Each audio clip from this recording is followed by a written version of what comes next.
Wow! Scientists have found a lost city beneath Egypt's pyramids. And it's incredibly large, bigger than the biggest target you can imagine. Underground chambers, passageways, and vertical structures. Scientists have no idea what purposes they serve. But let's start from the very beginning. Italian and Scottish scientists studying the Pyramid of Khafra discovered something that looked like secret tunnels under 3 pyramids. This find might change what we know about ancient Egypt. The expedition, called the Khafra Project, was led by Corrado Malunga from Pisa, Italy, and Filippo Biondi from the University of Strathclyde, Scotland. Their mission was to focus on exploring Khafra's pyramid, the second largest on the Giza plateau. Scientists uncovered a massive structure beneath the Pyramid of Khafra. Could it be an ancient Egyptian underground city? The experts analyzed the data they had and came to the conclusion that 8 large vertical structures could be hiding beneath, possibly wells or shafts. They extend a staggering 6,500 feet across. Imagine placing 2.5 Burj Khalifas on the ground, one after another, and you get the sheer size of this find. These shafts also plunge nearly 2,000 feet underground. Some of the deepest underground stations in the world are located at a mere 380 feet underground or so. These cylindrical shafts are surrounded by spiral paths. Picture some old Gothic castle. They're connected to 2 giant, weirdly shaped chambers. Are those cubes? Or possibly bowls? Each of these chambers is likely more than 260 feet across. Now, even though we know about the structures now, no one has figured out their original purpose yet. Want to hear something even more shocking? Okay then. The team is almost sure that similar access points can be found under all 3 pyramids. In other words, all of them might be linked by a hidden system of underground tunnels, chambers, and passages. Even deeper, about 4,000 feet under the surface, there might be more unknown structures. And doesn't it add to the mystery? But the coolest news is that, according to some team members, these hidden structures near Giza pyramids could align with the legendary Halls of Amenti. In ancient Egyptian mythology, it's a place where people are believed to arrive when they're close to the end of their days. There, they are said to take a 3-day-long trial, facing their biggest fears. Now, how did scientists even discover these hidden spaces? To uncover them, researchers used 2 satellites positioned 420 miles above Earth. They sent radar signals to the Giza Plateau, and these signals generated detailed images, which were later compiled into a 3D model of the underground layout, including the newly detected shafts. Then, using synthetic aperture radar or SAR technology, which is a type of radar that can penetrate through stone, the team also spotted 5 small room-like structures hidden deep within the pyramid. One of these chambers contained a sarcophagus, which was once thought to be the tomb of Pharaoh Khafra. But now, scientists believe this was a mistake. The true burial site is likely to be elsewhere. In any case, these 5 hidden rooms were completely unknown before the scans. They seem to be arranged in the center of the pyramid and are linked to underground pathways leading somewhere below the structure.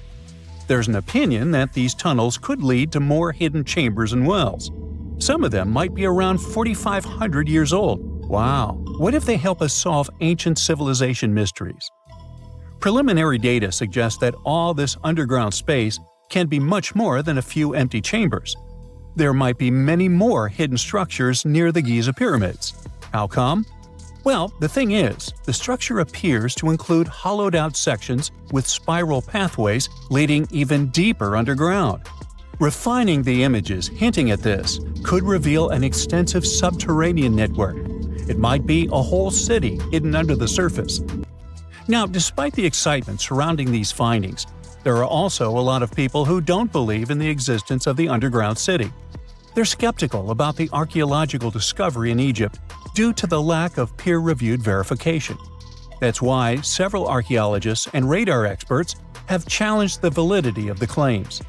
They've explained that the technology used to make the discovery may not be advanced enough to produce such detailed underground imagery. According to them, the 5 smaller chambers found near the surface could be natural formations, since the area had had sacred significance long before the construction of the pyramids. Some experts have even dismissed the use of radar methods in this context altogether. They call these methods scientifically unproven and question their accuracy. The discovery has also reignited discussions about ancient Egyptian myths and the possibility of hidden texts lying somewhere beneath the Giza pyramids. The layout of the newly detected underground chambers shares similarities with mythological accounts of the Hall of Records, a rumored chamber that could preserve early Egyptian wisdom. If confirmed, these findings could significantly reshape the understanding of Egypt's sacred topography.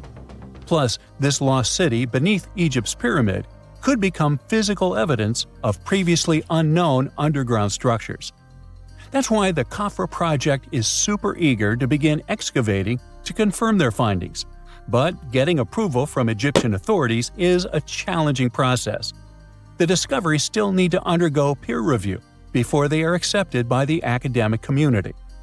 By the way, this recent archaeological discovery in Egypt comes on the heels of another discovery involving a weird structure beneath the Royal Giza Cemetery, which researchers believe is unnatural in origin. Archaeologists use remote sensing techniques and uncovered a mysterious L-shaped structure underground in the Western Cemetery of Giza. This area is known to house burials of royal family members and high-ranking officials. Many of the tombs in the cemetery have above-ground mastabas, rectangular stone or mud brick structures with flat roofs. But there is an area in the center of the cemetery where there are no above-ground structures. To investigate this unexplored region, the team used electrical resistive tomography and ground-penetrating radar. ERT works by sending electrical currents into the ground and measuring the resistance to detect remains. As for GPR, it sends radar into the ground and maps the structures based on the radar's return. The team found an anomaly about 6.5 feet beneath the surface. It appeared to be an L-shaped structure measuring at least 33 feet in length. The readings suggested that the structure had been backfilled with sand after its construction. This made the team hypothesize that it could be a mix of sand and gravel, or possibly an air void. This anomaly was classified as a highly resistive structure, which meant it didn't occur naturally. Motoyuki Sato, the study's lead author and professor at Tohoku University in Japan, claims that the structure is not a natural formation due to its sharp shape. Another weird thing about ancient Egyptian pyramids is that historians have long believed that they were built primarily for royals and high-status individuals who had the wealth and power to create such massive structures. However, new research from the archaeological site of Tombos in modern-day Sudan challenges this assumption. The thing is, Tombos' pyramid may have served as burial sites for low-status workers as well as elites. The hard-working members of ancient communities may have found their last resting place in some of the most visible monuments, including the pyramids. Located along the Nile River in the ancient region of Nubia, Tombos became part of Egypt after its conquest of the area around 1400 BCE. That's when Egypt established the site to strengthen its colonial control. Workers at Tombos built pyramids, but those were much more modest than the famous pyramids of Giza. The research team reanalyzed 110 human skeletons from Tombos, originally studied in 2012. In particular, they examined the entheses, the areas where tendons and ligaments attach to bones. Such an analysis can give us insights into the amount of physical labor a person performed. When someone does hard labor, their bones often develop distinct crests and ridges at these attachment points due to the stress on the tendons and ligaments. And while some skeletons showed little change in their entheses, suggesting they belonged to individuals from the upper classes, others showed more serious changes. It means they belong to lower-class workers. This finding can totally challenge our earlier understanding of pyramid burials, especially the idea that only elites were buried in the pyramids, because the pyramids themselves were designed for the elite. This recent research may prove that lower-class workers may have found their final resting place in these monumental structures too.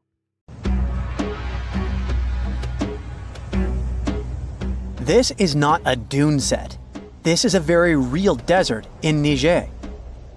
Jado was probably built by the nomadic Sao people and is filled with ksars, which are fortified houses made of salt and clay, with giant walls and secret passages. Located deep in the desert, it was once a vital stop for trans-Saharan caravans, but is now a hotspot for smugglers and bandits.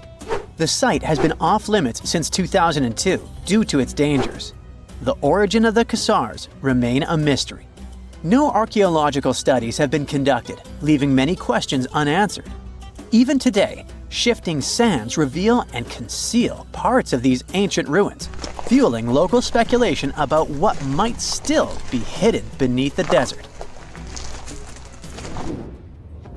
Speaking of connective tunnels, scientists were blown away by the discovery of lava tubes in Saudi Arabia. These underground passages form when molten lava cools down. Researchers believe that ancient nomadic groups may have utilized these tunnels to survive the super harsh desert climates. While excavating the tunnels, archaeologists uncovered artifacts, rock art, and skeletal remains. The art and animal bones show that the people who used the tunnels were probably sheep and goat herders. They're still piecing together whether these groups lived in the tunnels for extended periods or just used them as temporary shelters. The Great Pyramid of Giza has been standing for thousands of years, but it's still hiding secrets. Using special scanning technology, scientists found two hidden structures under an ancient burial ground.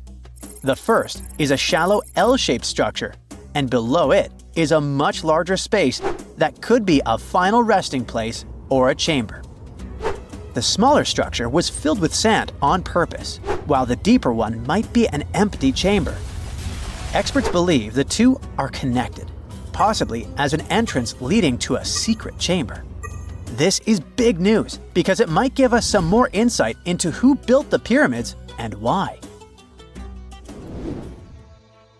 The world is full of ancient writing, but some messages refuse to give up their secrets, like the mystery of the Bashplemi tablet. This unusual stone, pulled from a lake in Georgia, is covered in symbols no one can read. Even with modern technology, experts are completely stumped. The tablet is about the size of a book, with 60 symbols carefully carved into its surface, but 39 of them don't match any known language. Some resemble scripts from ancient civilizations in the Middle East, India, and Egypt, but none are an exact match. To make things even trickier, part of the tablet is broken off, meaning a piece of the puzzle is missing forever. To rule out a hoax, scientists studied the tablet closely. They confirmed it's made of vesicular basalt, an extremely tough local rock. Whoever carved these symbols must have been really skilled. Based on similar archaeological finds, experts believe the tablet could date back thousands of years, possibly to the late Bronze or early Iron Age. Some symbols repeat, which could mean they're numbers. Maybe it's an inventory list, a record of battles, or even an offering to the deities. Until someone cracks the code, the Bashplemi tablet remains an unsolved mystery from the depths of history. Experts are still stumped with what this Minoan disc might mean. The Phaistos Disc is one of the most mysterious finds from the Minoan civilization. This 6-inch clay object, discovered in 1908, has strange spiral markings that no one has fully decoded yet. The disc has 241 symbols on both sides, showing everything from people and animals to tools and plants. Experts have come up with many theories about what the symbols mean. Some think it's an early form of Greek. Others suggest it's a prayer or a hymn. And some even believe it could be a letter from a king in Anatolia to a Greek ruler. Let's see who will be the first to figure this out. It's always a fun day at an archaeologist's office when they find something as big as a 2,000-year-old marble head.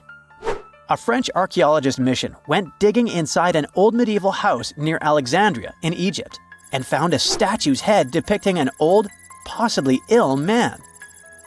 This statue dates from the last Egyptian dynasty before it became part of the Roman Empire, and the site where it was found is associated with the likes of Cleopatra and Mark Antony. For archaeologists, even the smallest finds at this site means a lot. You've heard of Lucy, right? The Australopithecus that was an early ancestor for us humans. Well, scientists found some of her species' footprints somewhere in Tanzania. The so-called Laetoli footprints are over 3 million years old. The trail stretched 88 feet and has about 70 footprints, left behind when a bunch of early humans walked across some wet volcanic ash. What's cool is that these early humans were already walking on 2 feet, like us, not all hunched over like apes. The close spacing of the prints shows they probably had short legs and a shorter stride than we do today. In an ancient Egyptian temple, archaeologists uncovered a shrine unlike any other, a place dedicated to falcons and 2 mysterious deities. One deity had a falcon's head, while the other wore a crown with a sun disk and cow horns. But the most baffling discovery was an inscription that read, "It is improper to boil a head in here." At the heart of the shrine, there are 15 headless falcons carefully arranged on a pedestal, likely as offerings to the falcon-headed deity. One theory suggests the birds were boiled first, perhaps to pluck their feathers, before being placed in the shrine, following the strange rule carved into stone. Archaeologists also found a 13-inch iron harpoon nearby. Its true purpose remains unknown, although the shrine also held remains of fish, mammals, and bird eggs, suggesting that the rituals may have included feasting. And speaking of ancient Egypt, meet Hathor. Scientists named her after the ancient Egyptian deity of motherhood, music, and singing. This wooden statue, housed at the Metropolitan Museum of Art, was thought to be just a beautiful artifact, until a surprising secret was uncovered. Using an X-ray machine, experts found a mechanical operating system inside it, with pulleys and axles connecting her shoulder to her left leg. When activated, the system made her hand raise and lower, an engineering marvel from over 3,000 years ago. The statue was created during Egypt's Middle Kingdom, around 1800 BCE, and is often compared to 19th century automata due to its advanced design. It's believed the statue was used in religious ceremonies, symbolizing Hathor's role in dance and music.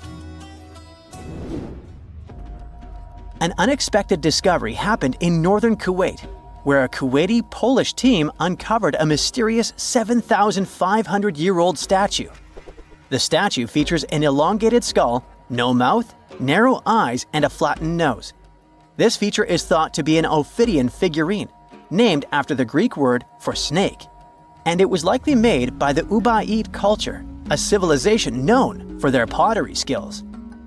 While no one knows exactly what role this weird statue played, it might have been linked to rituals or symbolic practices. Some scientists think these figurines, found in homes or final resting places, were tied to important cultural beliefs. We couldn't mention unresolved mysteries of this world without speaking about these elongated skulls. In the deserts of Peru, researchers uncovered 5 ancient skeletons, 2 with unnaturally elongated skulls. While head shaping was common in many cultures, these skulls defy explanation.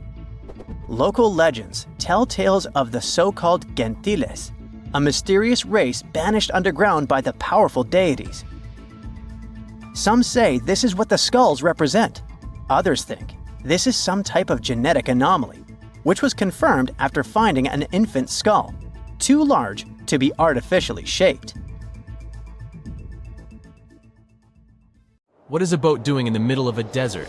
You would expect to find a seagoing vessel closer to shore. This is the question archaeologists had been asking for decades. In 1988, there was a storm near one of the most important archaeological sites in ancient Egypt. A wooden structure emerged from the sand. It was hollowed out by termites.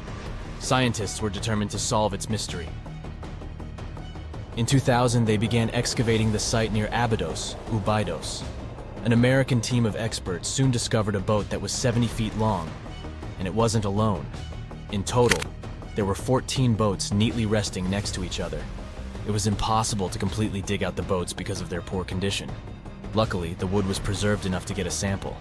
Analyses revealed that the boats were around 5,000 years old, the oldest fleet in human history to this date.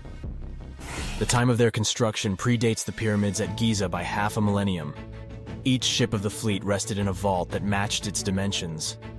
The room was roughly a third of the size of a tennis court. It had mud brick walls that featured more than 120 drawings of boats.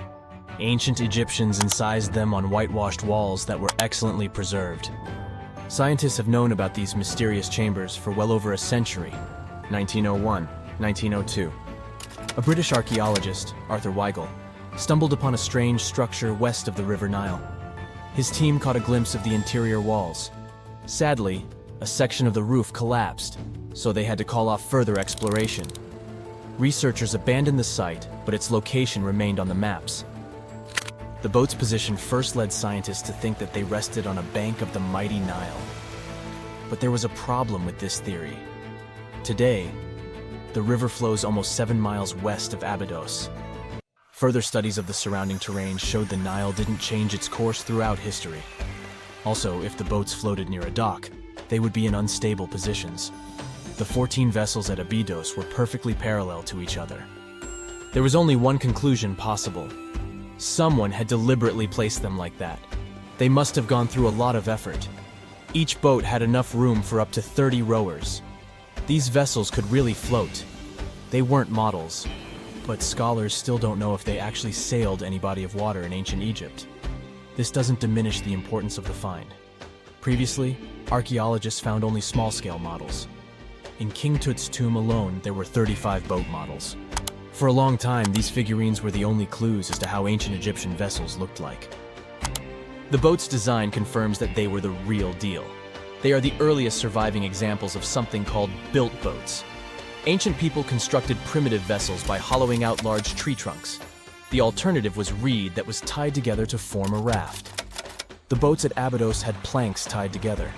This was a major breakthrough in shipbuilding. During their lifetime, the boats must have seemed impressive. Timber was a valuable commodity at the time. There was no wood in the desert.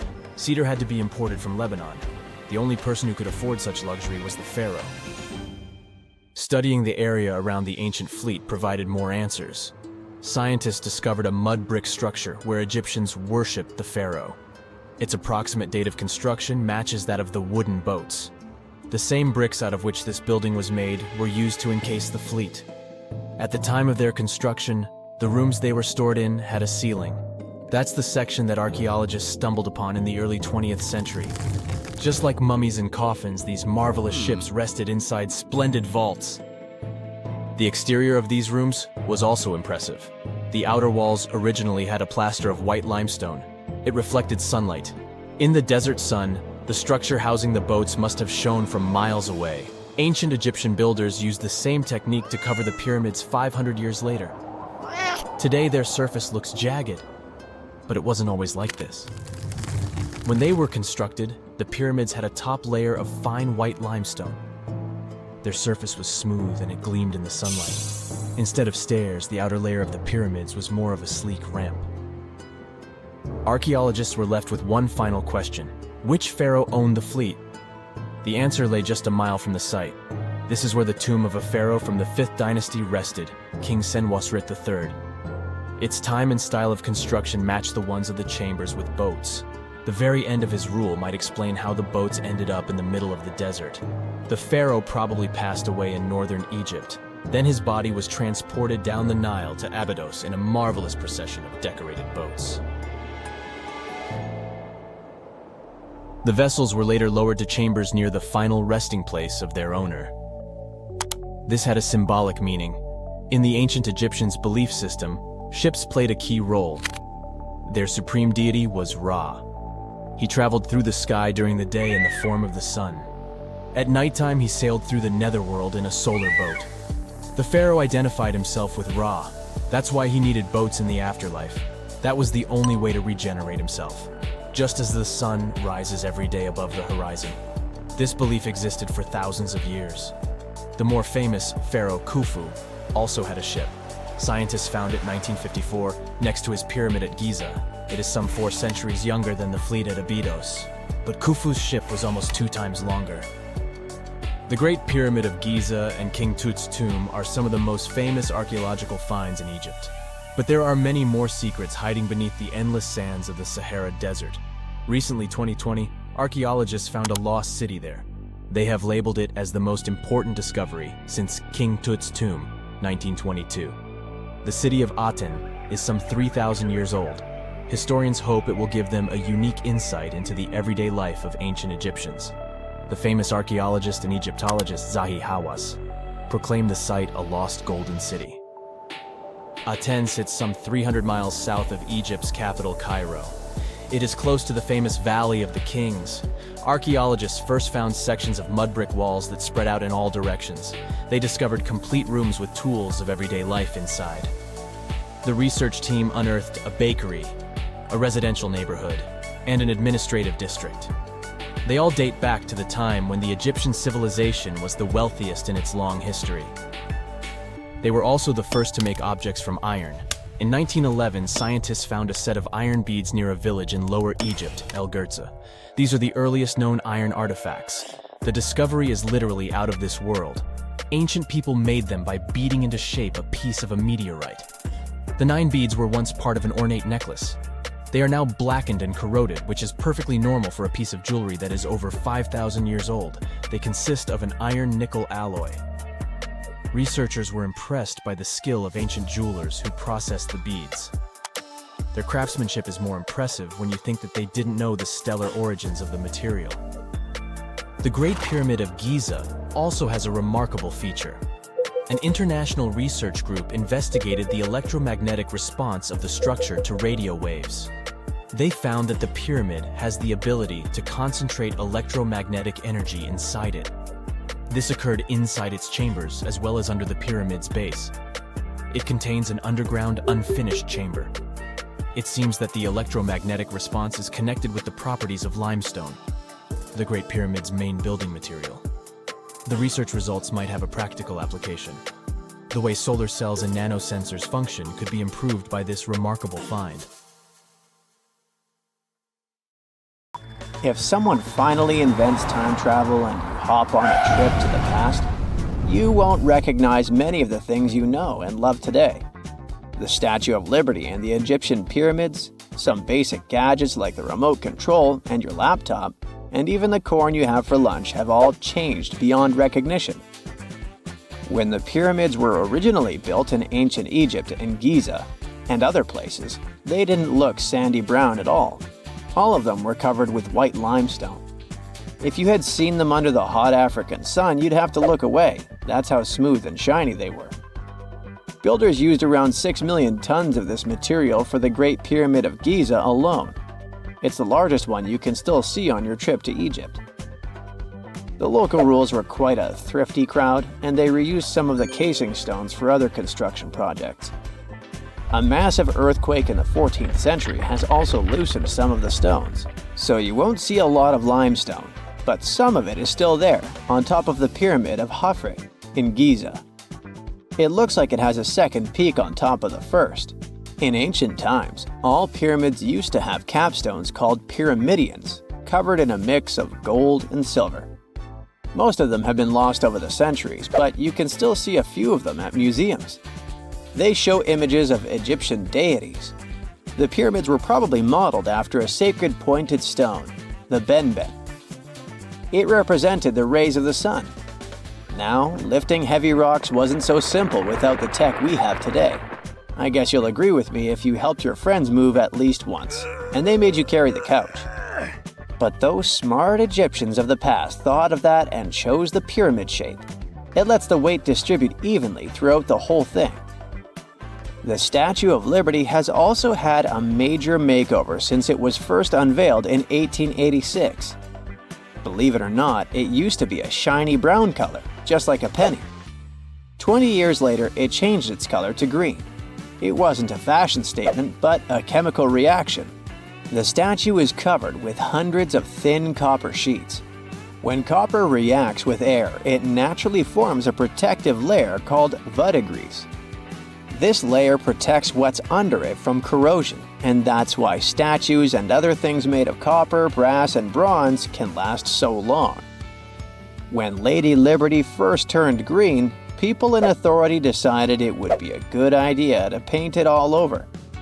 It was way before social media, so you couldn't just drop an angry comment under the post describing the idea.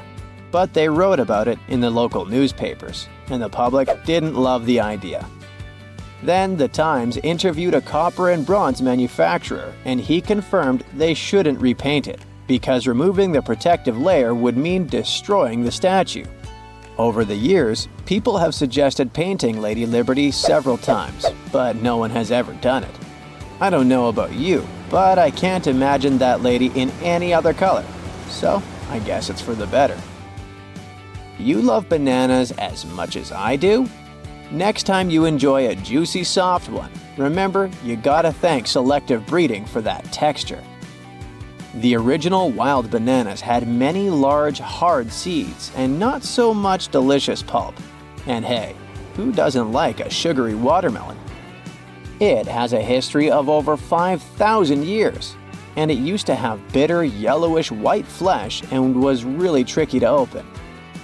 Selective breeding saved the day again, and watermelons got way sweeter. Japanese scientists went further and invented the seedless version.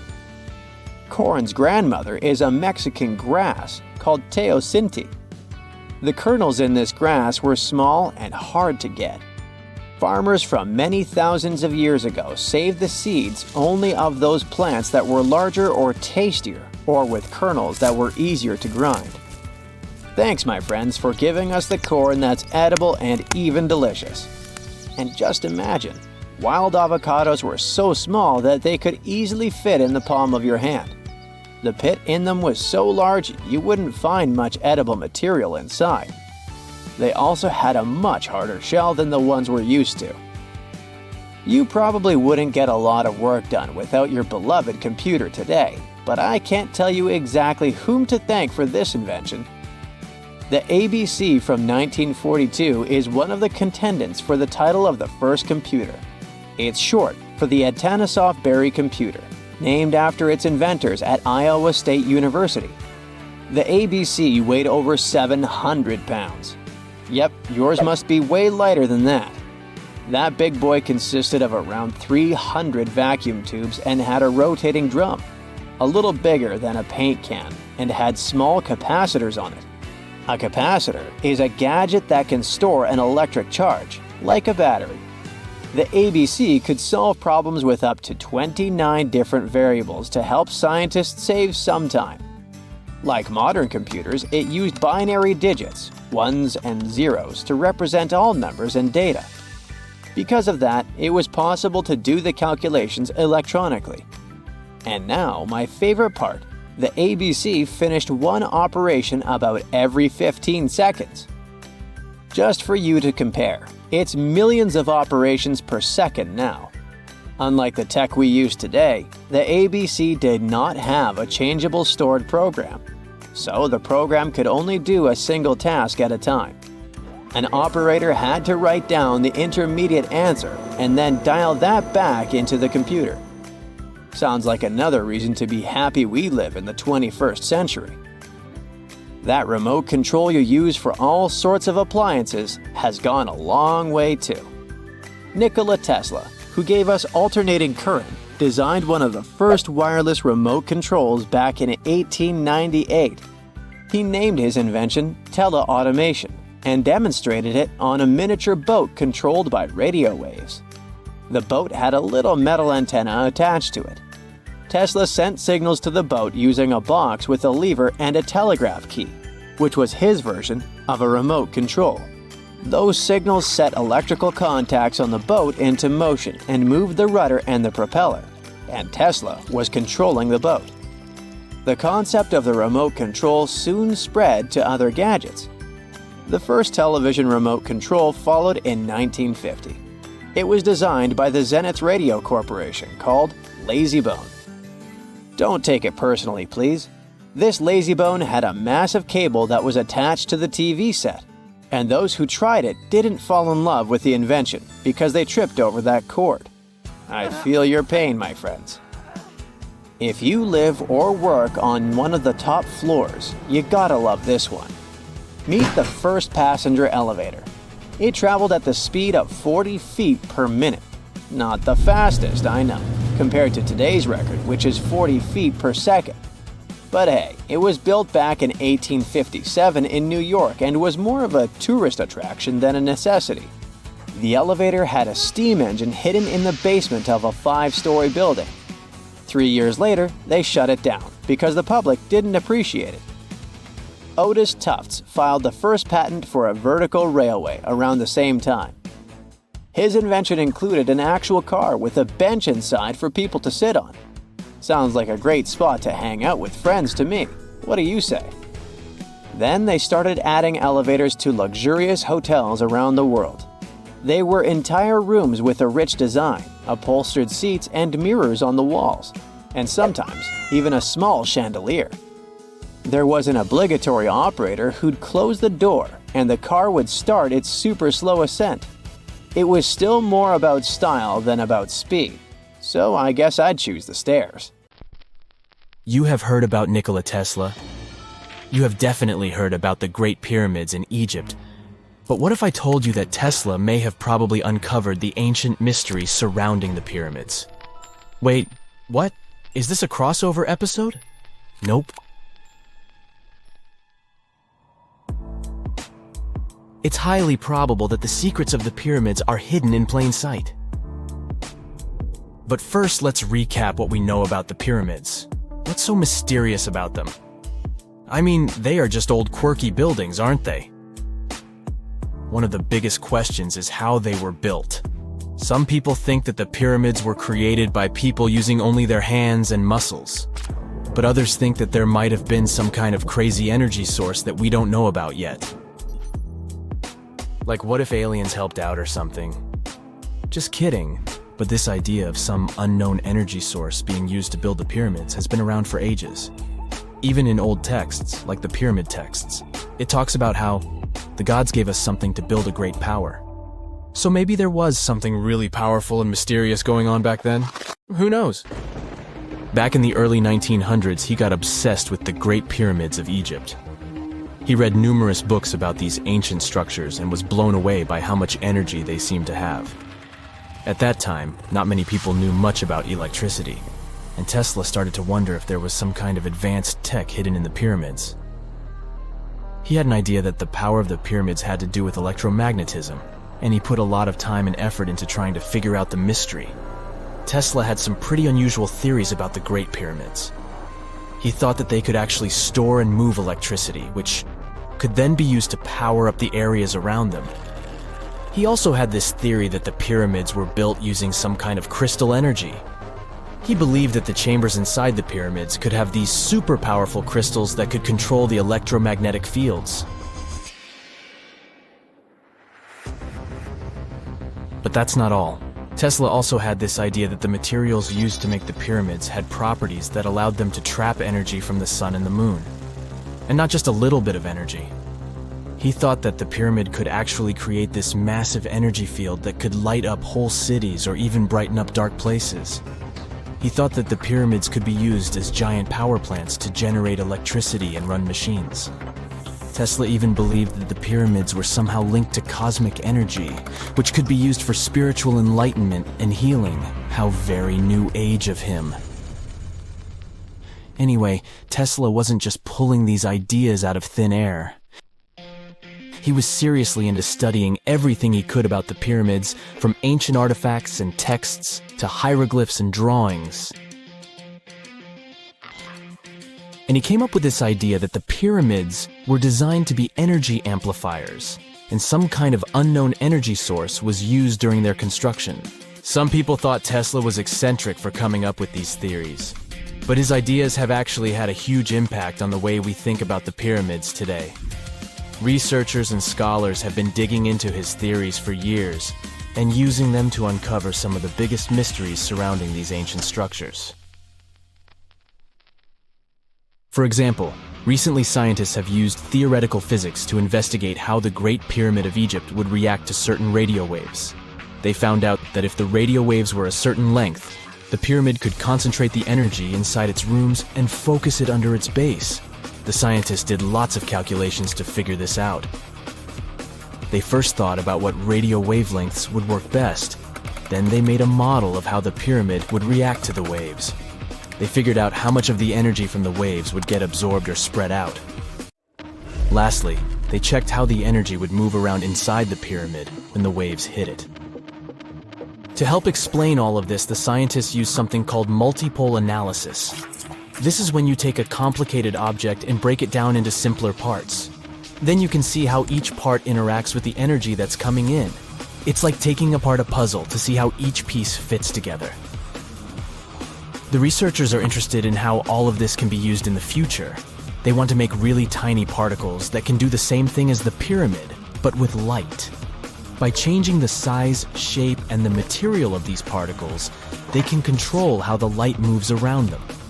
This can be really useful for things like making tiny sensors or super efficient solar cells. The scientists had to make some guesses when they were doing their research. They assumed that there weren't any hidden spaces inside the pyramid, and that the material used to build it was all the same. But even with these guesses, they still made some pretty impressive discoveries. But the pyramid study is not the only proof that Tesla was ahead of his time. There are more Tesla's projects that seemed unrealistic at the time, but that scientists and enthusiasts reevaluate and try to implement today.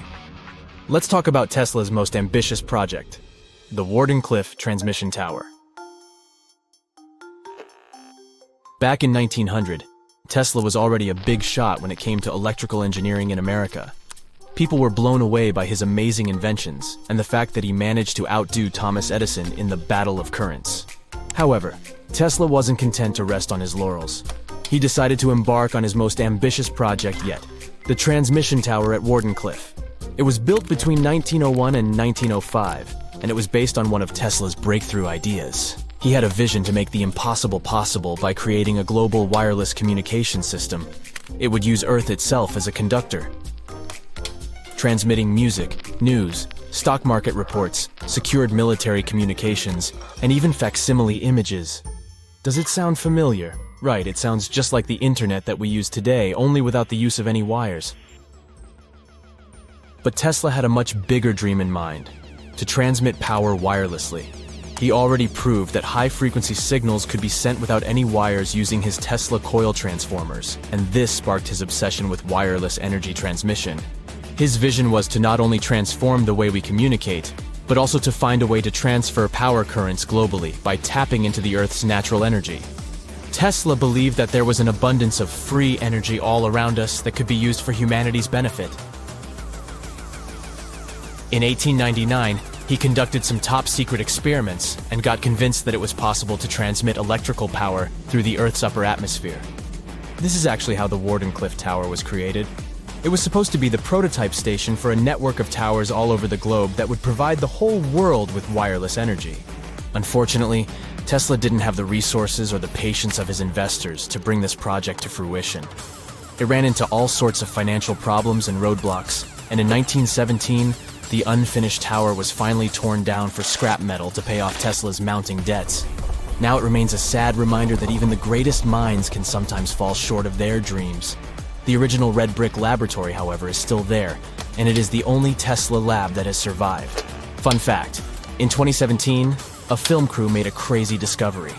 They used ground-penetrating radar to explore the area around Wardenclyffe, and they found a whole series of tunnels stretching for hundreds of feet underneath the site. Nobody knows exactly what these tunnels were used for, but people have been speculating for years that they were part of Tesla's grand plan. Wardenclyffe, of course, is a major landmark for Tesla enthusiasts from all over the world. Who knows? Maybe someone will finally crack the mystery of the tunnels one day. But even if they don't, the legacy of Tesla and his amazing ideas lives on. Whenever you hear about ancient ruins, you almost never picture them being suspended somewhere, or just randomly hanging on the branch of a tree, right? In fact, for most of the ancient artifacts we have exposed in museums all over the world, archaeologists did quite an impressive amount of digging. You see, buildings have this funny way of fading away over time if not properly taken care of.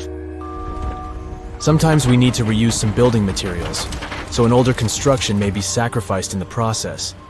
Other times, houses are abandoned, and once they are exposed to the elements on the surface, like rain or sunlight, they don't really stand a chance. Some just simply crumble away due to good old erosion. So the only way a piece of architecture can survive the test of time is if it's somehow gotten buried deep down. Now, how did they end up buried in the first place? Well, it's quite the comedy of errors.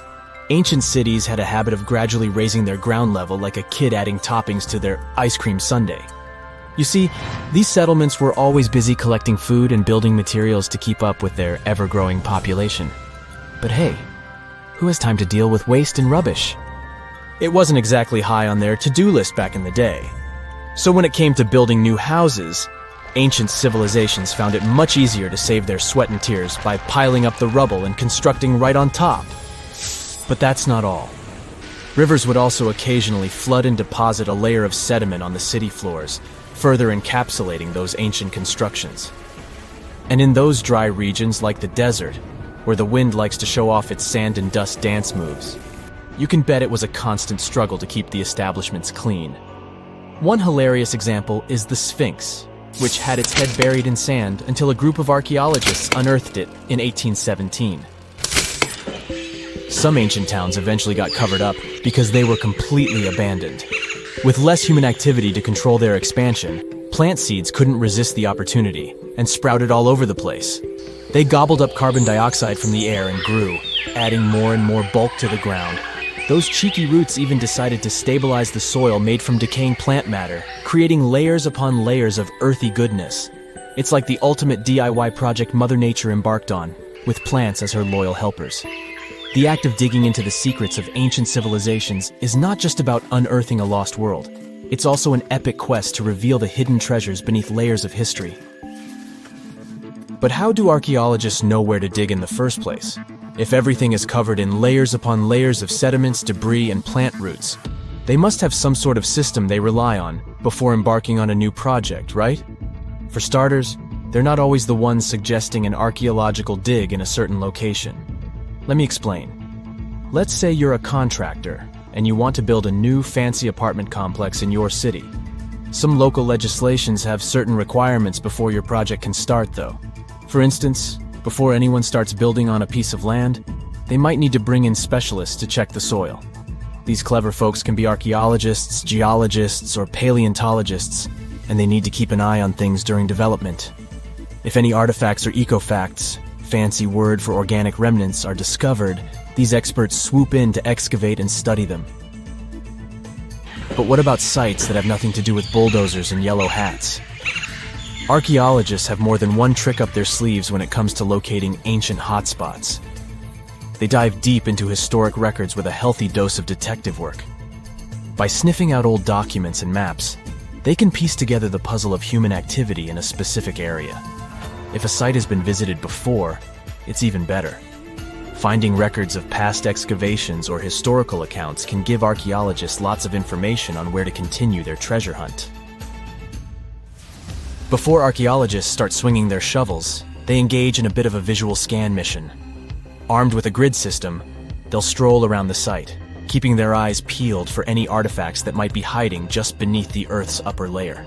From groundstone tools to historic glass and even ancient garbage dumps, yes, they're all so valuable. These keen-eyed explorers can spot signs of human activity faster than most people.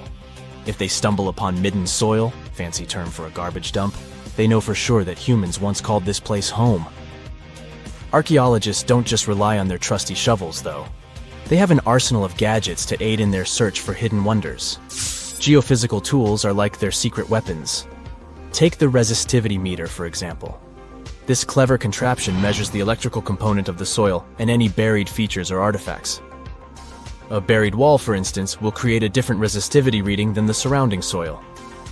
Magnetometers and ground-penetrating radar work in similar ways, showcasing potential hints of ancient treasures in the soil. And who could forget our trusty old friend, the GPS? It helps archaeologists map out precise locations, like a high-tech treasure map, leading them straight to their pot of gold. Care to virtually visit some of the most important archaeological sites in the world? Well, follow me.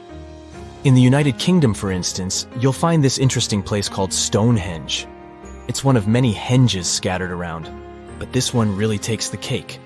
Picture this: massive ancient stones standing tall and proud, arranged in a funky outer ring and an inner horseshoe, with some smaller stones thrown in for good measure. And guess what? These amazing stones have been around for over 5,000 years. Talk about a serious case of rock-solid longevity. Now, here's where it gets interesting. According to local folklore, the legendary wizard Merlin whipped out his magic wand and poof! He teleported these massive stones all the way from Ireland. Apparently, some giants had assembled them there, but Merlin decided they would look much better at their new location. Others think it's just the ruined remains of an old Roman spiritual edifice. These amazing structures were built by our Bronze Age ancestors. With their simple tools and limited tech, they managed to create this monumental masterpiece. Impressive, right? Unfortunately, there's still so much we don't know about this area. Stonehenge's initial purpose remains a mystery to this day. Sure, there are lots of theories, but scientists have yet to agree on the subject. However, we do know that it's perfectly aligned to catch the sunrise during the summer and winter solstices. The ancient city of Pompeii is an equally amazing archaeological site. Picture this: Mount Vesuvius, a notorious troublemaker, decided to throw a volcanic tantrum and completely covered this ancient Roman city. It turned it into a time capsule, located outside present-day Naples in Italy. Fast forward to the year 1748, when a bunch of adventurous explorers stumbled upon Pompeii. Lo and behold, they discovered a treasure trove of well-preserved goodies: streets, houses, food. Probably a bit stale by then. Blingy jewelry, fancy sculptures, colorful frescoes, everyday household items, and even animal and human remains. It was like an epic archaeological party. From the looks of it, Pompeii had it all. Fancy houses and villas, a massive 20,000-seat arena, cute little artisan shops, hangouts like taverns. And let's not forget the saucy spots like those luxurious bathhouses for some intense pampering. There's also the sanctuary of Apollo, where people used to gather for their daily dose of worship. And of course, the bustling heart of the city, the Forum of Pompeii, where all the cool people used to hang out. And guess what? Pompeii is so cool that it made it to UNESCO's World Heritage List back in 1997. That's like the ultimate Hall of Fame for historical awesomeness. It also includes many other famous buildings and sites, like the Taj Mahal in India and the Acropolis of Athens in Greece. For more than 3,000 years, the gold mask of Pharaoh Tutankhamun stayed hidden in the Valley of the Kings. This artifact, which stands about 21 inches tall, shows how skilled and artistic the ancient Egyptians were. But nobody expected that X-rays would reveal its biggest secret. King Tut was the last ruler of his family during the 18th dynasty. He took the throne at just 9 years old, but ruled for only 10 years before he passed away unexpectedly. If we're being honest, back in ancient Egypt, he was mostly forgotten by the rulers who came after him. His tomb wasn't a big deal for them, so much so that even the grave robbers forgot about him. It might sound a bit sad, but the truth is that it was actually great news for us. Since his tomb was practically forgotten, it ended up being perfectly preserved. While the other tombs in the Valley of the Kings were looted, his remained sealed and untouched. So, when it was discovered back in 1922, it had over 5,000 precious objects inside. That made Tutankhamun basically an instant celebrity and one of the best-known pharaohs nowadays. Among the treasures was the most stunning piece, his golden mask. This mask is said to be an exact image of the king's face, or at least it was supposed to be, but we'll get to that later. The purpose of this accurate representation of his face was to make sure that his soul would recognize him in the afterlife and return to his mummified body. In ancient Egyptian beliefs, this would allow him to continue living in the afterlife. The details of the mask clearly looked incredibly difficult to create, but people didn't realize how complex it truly was until many years later. The first X-rays of the mask were taken in 1967.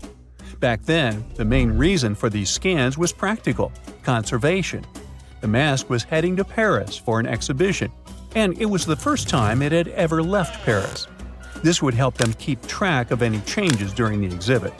Plus, the images could give clues about how the mask was made, but back then, they probably didn't fully realize just how complex its construction was. I mean, Egyptian goldsmiths didn't use modern soldering techniques, so how did they make this mask? New X-rays taken in 2007 gave us some answers. It turned out the Egyptians didn't use pure gold, which is 24 carats. The mask was actually made of 23-karat gold, meaning it was mixed with another material. So specialists discovered that the gold sheets contained a small amount of copper, a reddish-brown metal. This was likely done to make the material more flexible and easier to shape. They would then shape the gold sheets by heating and hammering them over and over again. But there was one more secret inside the mask that wasn't discovered until 2015. The year before, the staff at Cairo's Egyptian Museum were working on the mask display when the long beard of the mask accidentally got knocked off. Another theory is that the beard had become loose over time and just fell off. Either way, the fact that King Tut's beard came off caused a lot of stress. After all, we're talking about one of Cairo's biggest tourist attractions, so the experts had to fix the problem quickly. The restoration process started with a detailed recording of the mask's condition. To do this, they had to take a full three-dimensional scan of the artifact. And, by accident, they found something very interesting in the mask. Inside the royal beard, there is a gold tube, an intriguing structure that the Egyptians likely used to attach the beard to the rest of the mask. And that proved, once again, that the process of making this mask was even more complex than experts thought. But the mysteries don't stop there. Remember how we mentioned that the mask was thought to perfectly represent King Tutankhamun's face?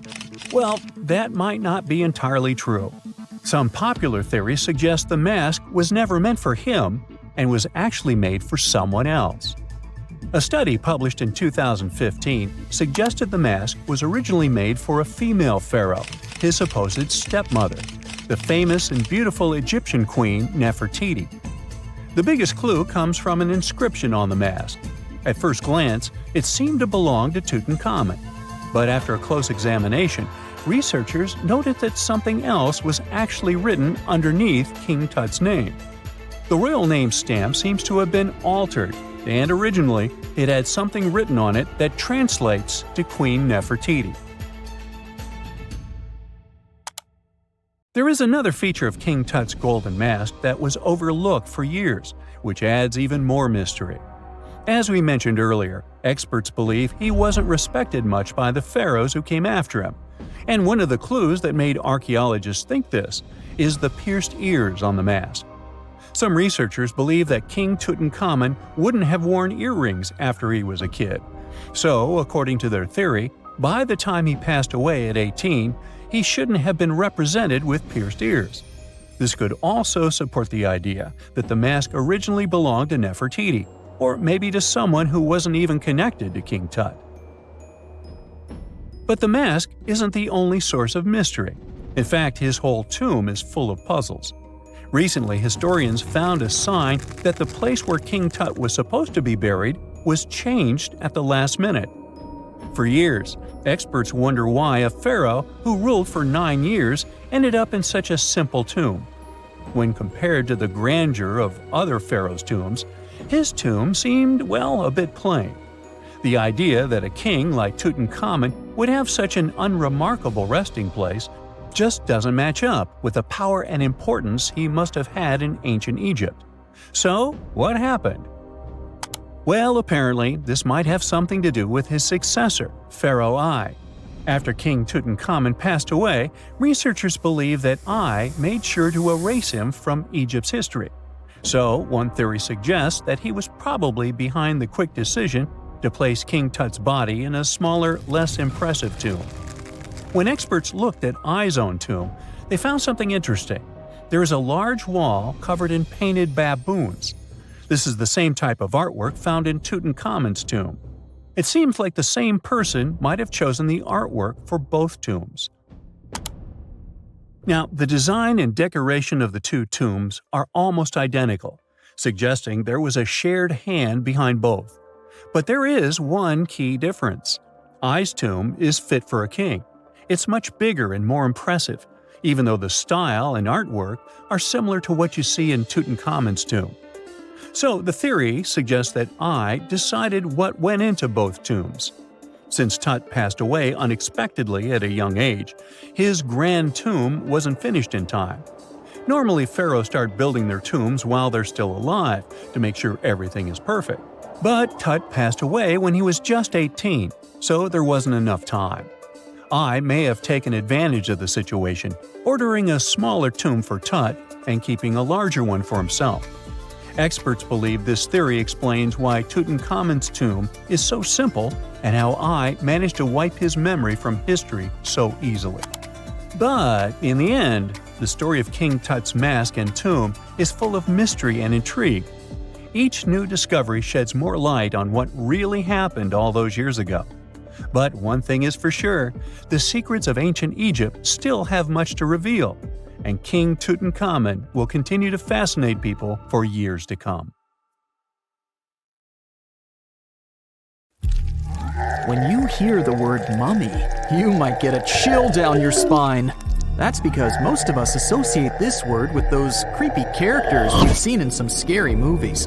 But in reality, mummies have helped us understand a lot about ancient civilizations, their rulers, and about how people used to deal with losing their loved ones. The people most famous worldwide for their mummies are the ancient Egyptians. They believed that some sort of existence after passing away was possible, if certain conditions were met. That's why they insisted on preserving the human body through the process of mummification and placing the mummy in a furnished tomb, kind of like giving it a fully functioning apartment of its own. Why did they believe in this? Well, because they were deeply connected to their natural environment for the most part. They saw the natural cycles around them, like how the sun rose every day, followed by the moon, or how new life was always sprouting from plants, even after they had wilted away. They also believed that the powerful spirit Osiris, who represented the cycle of passing away and resurrection, played a role in this process. To prepare for the afterlife, the ancient Egyptians followed certain rituals, like mummification, which involved using materials like honey, resins, and incense to preserve the body. There's no other mummy more popular than that of King Tut. He was a young pharaoh who ruled over 3,000 years ago in Egypt. The problem with discovering ancient royal tombs is that most of such burial sites were previously robbed. People knew ancient rulers had been left with many valuable belongings, so those locations became vulnerable to thieves. When King Tut's tomb was opened in 1922, people were excited because it had not been robbed, like many other previously discovered royal tombs. That's how well hidden it was. Inside, his mummy was encapsulated in a total of 3 coffins, including one made of gold. The objects found in his tomb showed us what ancient Egypt was like, and studying his mummy also helped us learn about the culture and practices popular at the time when he passed away. We also learned about his family by looking at his DNA. Scientists were able to discover that he had had a disease called malaria and a problem with his foot that might have made it hard for him to walk. Ramses II was another pharaoh in Egypt who ruled for 68 years, which was quite a lot back in the day. He was known for his expansion campaigns and building projects. Many objects from his time as a ruler still exist today, including a large statue of him. Ramses II was about 6 feet tall and lived to be about 90 years old. After looking at his mummy, scientists concluded that he may have had a medical condition that affected his spine.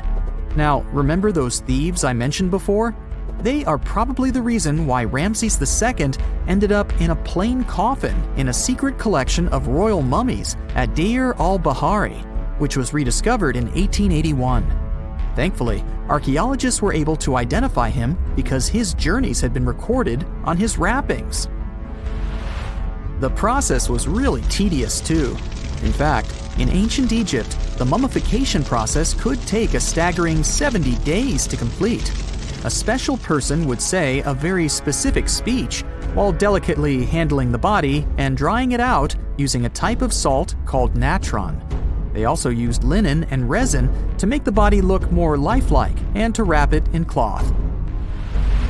The tomb was equally as important for ancient Egyptians. The walls of King Tut's tomb, for example, were adorned with intricate artwork that depicted his journey to the afterlife, from his burial procession to his passage through the underworld. The ancient Egyptians believed that everyone made this journey after passing away, and they filled their tombs with items and paintings to help the person in their spiritual travels. Additionally, the walls of the tomb were decorated with spells from a special book, which contained a collection of poems that the Egyptians believed would help people reach the afterlife. And speaking of how important this journey was, people also placed food in these ancient tombs. In King Tut's tomb, archaeologists discovered 36 jars of vintage beverages and 8 baskets of fruit, which were believed to be left there to help him in his journey to the afterlife. The Egyptians believed that traveling to the afterlife took a really long time, so they left a lot of supplies, such as food and water, to sustain their loved ones. Pharaohs also generally had numerous luxurious garments and beautiful jewelry in their tombs to ensure that they would have a fashionable journey. These items included various types of linen clothing, such as tunics, scarves, gloves, and headdresses, as well as a lot of gold jewelry with precious stones, like bracelets, buckles, pendants, necklaces, rings, and even precious depictions of insects for protection. Some were also deposited with fans made from ivory and ostrich feathers to keep them cool in the afterlife. Some ancient rulers were even placed in their forever apartments along with boats. For example, Pharaoh Khufu built the Great Pyramid at Giza as his tomb, and a large ship was found inside. King Tut, however, was buried with multiple boat paddles, but no actual boat. Instead, he had 3 chariots and numerous walking sticks made of precious materials, perhaps indicating he'd rather travel to the beyond by land, not by water. Amongst the most interesting objects found near ancient mummies are bottles of oils and perfumes. If rulers were supposed to be fashionable, why not smell nice too, right? Also, some of them had some ancient kinds of board games, most of them made out of precious materials like gold or ivory. One of those games was called Senet. It was very popular amongst the ancient Egyptians and very similar to modern-day chess. The ancient Egyptians may have the most famous mummies out there, but they weren't the first to invent the procedure. In fact, it all started in South America with an ancient civilization named the Chinchorro. As far as we know today, these people were the first to mummify their loved ones that had passed away. They did it somewhere around 2,000 years before the Egyptians started their own rituals. Sure, we can tell a lot about ancient rulers by studying these mummies, but until recently, we had no idea what they really looked like during their lifetime. Not so long ago, though, some very special mummy paintings were found by archaeologists studying ancient Egyptian objects. These mummy portraits are highly detailed paintings of individuals that were made while they were still alive. Such paintings were often painted on wood, as opposed to the classical portraits we all know about, which are painted on canvas. They are known for their realism and beauty, and have even been used by researchers to diagnose diseases by comparing them to the corresponding mummies. Some of these portraits also include depictions of jewelry, which was later found on the mummies. The recent discovery of these mummy portraits in Central Egypt is significant, as it marks the first time in over a century that such paintings have been found. Mummies appeared all around the world naturally, too. Mummification can occur without people intervening because of natural conditions, like extremely cold or hot environments, places with a lack of oxygen, or accidental exposure to chemicals that preserve the body. These conditions don't allow bacteria to grow, resulting in the body remaining more or less intact. Famous Otzi was one of these mummies. We know today he was a man who lived around 5,000 years ago in Europe. But upon his discovery in the Alps in 1991, Austrian authorities initially believed that he was a modern mountaineer because of how well preserved the body was. However, after the Iceman was removed from the glacier, it was determined that he was actually from the Copper Age.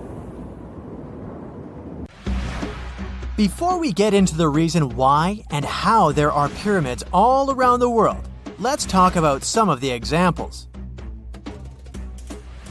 I'll start with the Pyramid of the Sun in Mexico. These folks really knew how to build a city. Their well-planned urban center spanned over 7 square miles and boasted several pyramids. But the Pyramid of the Sun is the most impressive. This giant pyramid was built way back in 100 CE and is one of the biggest structures of its kind in the whole Western Hemisphere. It's so big that it's 216 feet high above the ground. If you ever find yourself in this ancient city, you won't be able to miss the Pyramid of the Sun. It's right there on the east side of the Avenue of the Dead, the city's main north-south street. To build this incredible pyramid, around 1 million cubic yards of material were used, including a special kind of red volcanic rock called hued tizontal. Impressive, huh? We don't know too much about the people who built the Pyramid of the Sun or its purpose. But archaeologists believe there was once a temple on top of it. When explorers went below the pyramid in the 1970s, they found a bunch of cool tunnels and chambers. In 2011, they even found a secret stash of clay pots, obsidian pieces, animal bones, human figurines, and a mask. Who knows what other secrets the pyramid is hiding? If you decide to see this one, you must climb the pyramid using the 248 uneven steps on the west side. Watch your step. Sudan got some pyramids too. Nubian pyramids aren't as big as the ones in Egypt, but they still got around 200 of them. These ancient pyramids have been home to the tombs of the pharaohs of the Meroitic kingdom for almost 1,000 years, who ruled Egypt from Nubia to the Mediterranean Sea. The pyramids at Meroe were constructed using granite and reddish sandstone. Oh, and did you know that Sudan has more ancient pyramids than Egypt? The Kushite pyramids depict the indigenous architecture and burial traditions of Nubia's Napata and Meroe kingdoms, which ancient Egypt influenced. Meroe, the burial site of over 40 queens and kings, is the most extensive Nubian pyramid site. The tomb walls depict mummified royals bedecked in jewelry, their wooden caskets containing bows, quivers of arrows, and other artifacts pointing to the Meroitic relationship and trade with Egyptian and Greek civilizations. So if you're looking for some ancient tombs to explore, you may consider skipping the crowds in Egypt and heading on down to Sudan. Let's fly to Iraq to see some more pyramids. Ziggurats have fancy receding layers and tiered temples. Instead of a smooth exterior, it has tiers like a cake. Perfect for all the important work and rituals that went on inside. You can find these towering structures scattered throughout Iraq and Iran, and they're a real testament to the power and skills of the people who built them. One of the biggest and most impressive ziggurats is the ziggurat at Ur. It's basically a giant rectangular pyramid that stands a whopping 70 to 100 feet tall, with 3 levels of terraces and a temple on top. Can you imagine how many baked bricks it took to build that thing? Try 720,000 for just the lower portion. This particular ziggurat was built for Sumerian king Ur-Nammu. Similar to other ones, this pyramid has been around for thousands of years, so it got a little rough around the edges. Thankfully, the Babylonian king Nebuchadnezzar II and some archaeologists came to the rescue in the 6th and 20th centuries respectively, and now you can find this near Talil Air Base. The ziggurat at Ur was built in 2100 BCE by King Ur-Nammu for the moon deity Nana. It was the tallest building in the city, and you could see it from miles around. It was like the medieval cathedral spire of its day. People would come here to bring their agricultural surplus and get their food allotments and seek spiritual nourishment. Sadly, the Nana temple at the top of the ziggurat didn't survive, but we do have some blue glazed bricks that may have been part of its decoration. The lower parts of the ziggurat are pretty amazing though. The architects even included holes in the temple's baked exterior to let the water evaporate from its core. Since we explored some of the pyramids on our planet, let's take a broader perspective. They can be found in many parts of the world. Egypt has over 100 pyramids, double that number in Sudan, and dozens of others are scattered in the Middle East and China. The Americas have the most pyramids in total, with more pyramids than the rest of the world combined. These pyramids are located in Mexico, Guatemala, Honduras, and El Salvador. Time to know more about the evolution of pyramids through history. The oldest pyramid is in Egypt. This pyramid was a step pyramid, which was created by placing one layer of stone on top of another. The pharaoh Sneferu is credited with creating the pyramid shape we recognize today. During his 45-year reign, he built 3 pyramids. His first 2 attempts failed, but he finally got it right with the Red Pyramid, which is considered the first true pyramid. It was Sneferu's son, Khufu, who built the Great Pyramid of Giza, which was the tallest human-made structure on Earth for almost 4,000 years. Latin American pyramids are similar to early Egyptian step pyramids, but they were built independently, with no knowledge of each other. The pyramids in Sudan were built around 700 BCE and are tall but much narrower than those in Egypt. How in the world did all these civilizations build these things without even texting each other? After all, the Aztecs, Mayans, and ancient Egyptians were about as different as possible. But despite their cultural differences, they all seem to agree on one thing. Pyramids were pretty cool. Step pyramids are all around the world because they were the most feasible and stable way to build large and tall structures without access to lighter building materials like wood and metal. The triangular form with a square base is the best way to build a sturdy structure, and having a cube structure would require more material for less height. Now, when it comes to pyramid design, the Egyptian pyramids were like giant triangles with a square base, smooth sides, and a pointy top. On the other hand, the Aztecs and Mayans went for a tiered cake look, with steps leading up to a flat platform on top. So, while all these pyramids share the same basic shape, they have their own unique flair. Each group built its pyramids using different materials, techniques, and slope angles.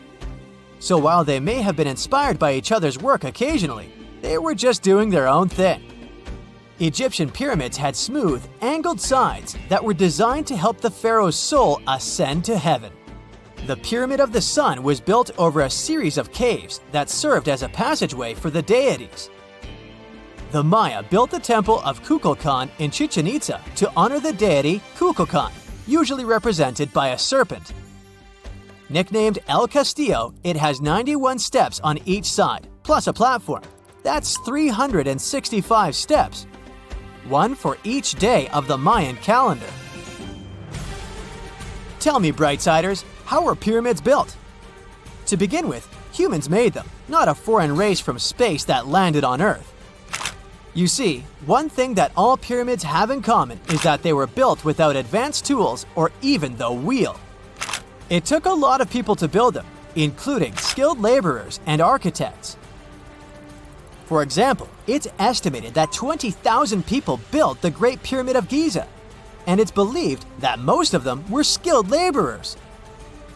Building pyramids was a massive undertaking that required years of planning and effort. The Great Pyramid at Cholula, Mexico, took 600 years to complete. Unlike many other ancient Egyptian burial grounds, King Tutankhamun's tomb stayed hidden and free of unwanted thieves for 3,000 years. One reason was that the tomb was smaller than average and tucked away in a place called the Valley of the Kings. This area was already being extensively explored by the time they stumbled upon Tut's spot. The entrance was all covered in debris from building a nearby tomb, which must have also helped keep it a secret. There were also zero writings or signs on the outside of the tomb. Time passing also played a part in keeping it in amazing shape until the 1920s, when a man named Howard Carter finally made it in. But was Carter that big of a hero? Some recent findings say he might have been sneakier than initially thought. People used to think Carter wasn't just a glorified treasure hunter, he was a true archaeologist. Before Tut, he had been on a relentless quest for Egyptian artifacts. He discovered his interest in these unusual objects when he was a child, and soon started drawing the sculptures and inscriptions that were found in ancient tombs. After stumbling upon the remains of King Tut, Carter spent a decade recording and processing all sorts of objects, like golden thrones, chariots, and statues from Tut's tomb, shipping them down the Nile to Egypt's museum in Cairo. Well, at least that was the official story. More recent discoveries claim that not all of the objects made it to Egyptian officials. A secret letter seems to uncover Carter's little 10 for them, 1 for me policy. The letter in question was sent to Sir Alan Gardiner, a philologist and friend of Carter's, dated from 1922. In these writings, Carter mentioned having found the tomb and was asking his buddy for some advice. In another letter from 1934, Gardiner seems to be thanking Carter for an amulet, which was sent to him as a thank you gift. Carter was adamant that it didn't come from Tut's tomb, but evidently it did. Even the British director of the Egyptian Museum was onto Carter's sneaky endeavors, but couldn't prove it. He compared Gardiner's amulet to others from Tut's tomb, and lo and behold, they were a perfect match. Gardiner was so disappointed to have been put in such a sticky situation that he vented to Carter in another letter. Deciding to be a good friend, Gardiner didn't throw the famous archaeologist under the bus. Instead, he advised Carter to take those stolen goods back to Cairo, just like he'd advise you to like this video and subscribe to the Brightside channel for more amazing videos on the most unique topics in history. It's not the only shady piece of information on Carter's post-discovery behavior. In 1947, a man named Alfred Lucas, who used to work with a controversial archaeologist, gave some information in an obscure journal in Cairo. He claimed that Carter sneakily cracked open the burial chamber door himself. Then he sealed it back up like nothing had happened before the official uncovering. Now, why would he do that? Well, the same theory suggests that Carter and his crew might have entered the tomb early so they could get their hands on some ancient goodies. Obviously, these people couldn't risk having such objects sold while they were still alive, but made sure they were auctioned off after they passed. Carter, though, never confessed to anything. He made no official denial either, but the Egyptian government couldn't risk any more mysterious disappearances, so they prohibited him from entering the tomb for a while.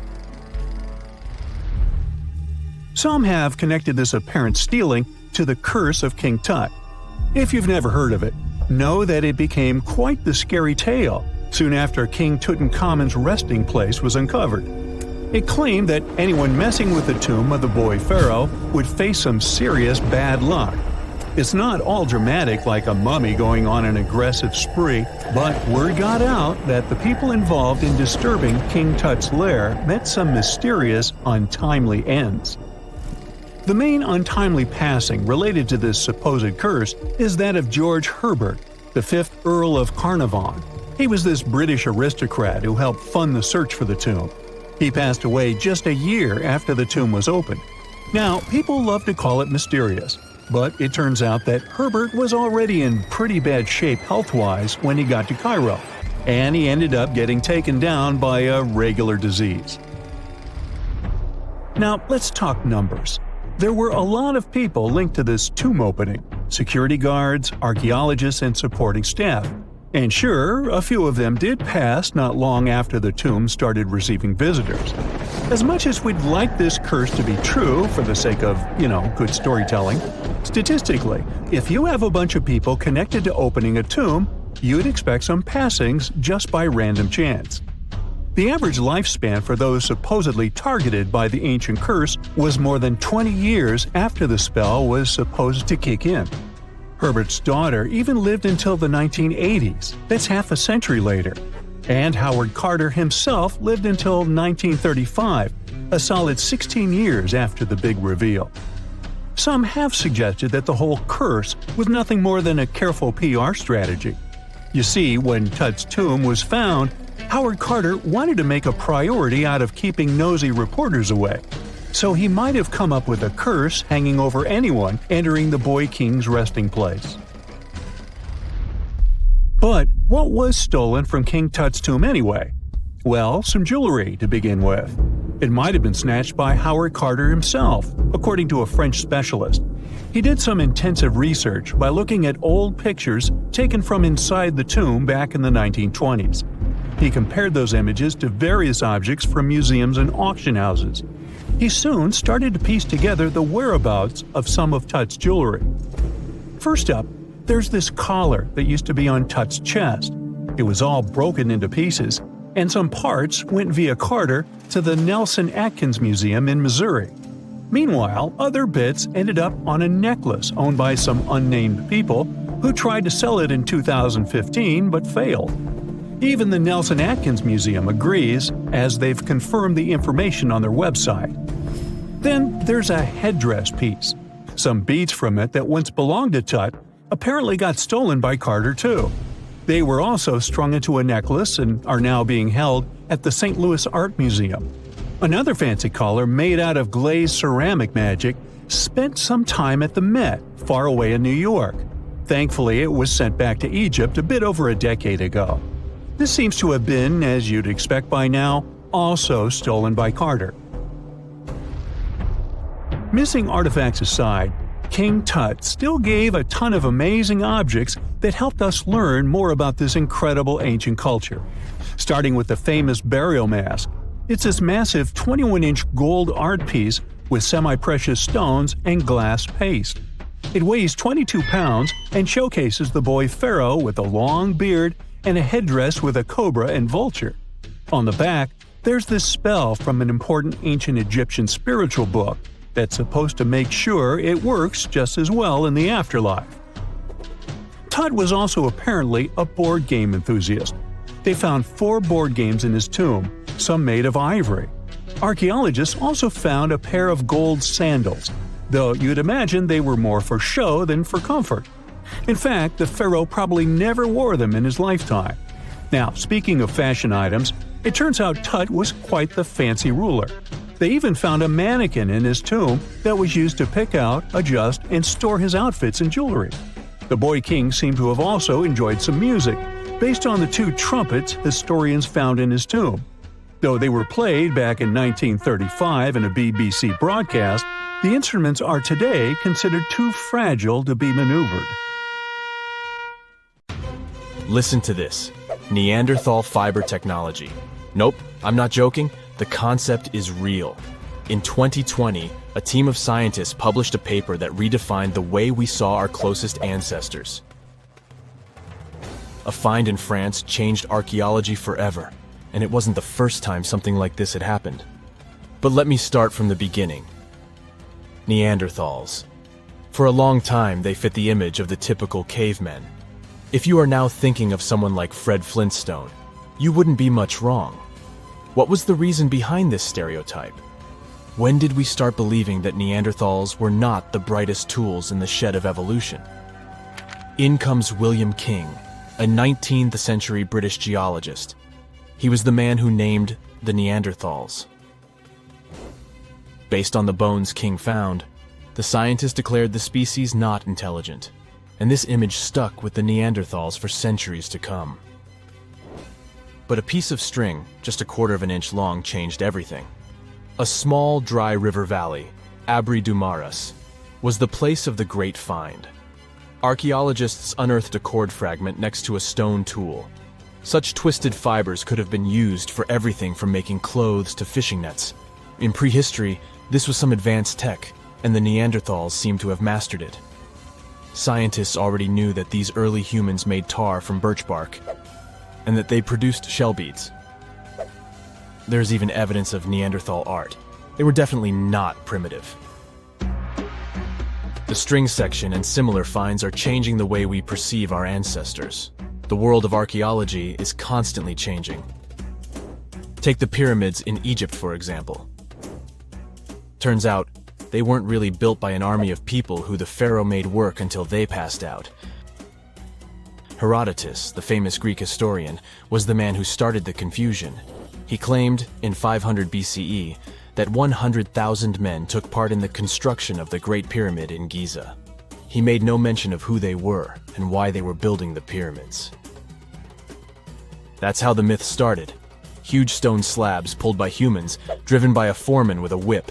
But Egyptologists would beg to differ. Those are the scientists who study ancient Egypt's culture. Fairly recently, they uncovered a workers' village that told a different tale.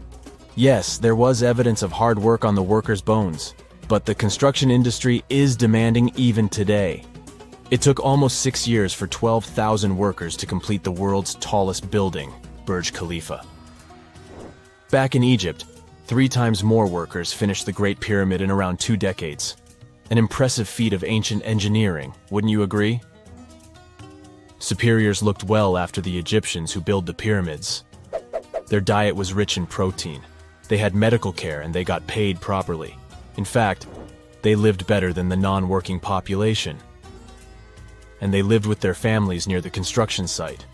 Archaeologists know all this because they unearthed bakeries and dormitories with bread jars and other goodies. Looks like the pharaohs were okay employers after all, and the job market wasn't that terrible. They also kept detailed papyrus records of the build and hieroglyphs. You and I wouldn't stand a chance of reading these letters that resemble images. Egyptologists had the same problem. For over a millennium, no one had used this type of font. And it's not like there was an English ancient Egyptian dictionary you could open and find meanings of words. But all this changed in 1822. A couple of decades before, the French found a broken slab of black granite. The stone contained one text in 3 scripts: Ancient Greek, Egyptian hieroglyphs, and Demotic. The last one was also the Egyptian language, but in a simplified script. Scientists dated it back to 196 BCE. The content is a religious proclamation. A French philologist and Orientalist, Jean-François Champollion, was the first one to crack the code. You see, people haven't forgotten ancient Greek letters. The Frenchman successfully matched the Greek letters with the ones in the Egyptian script.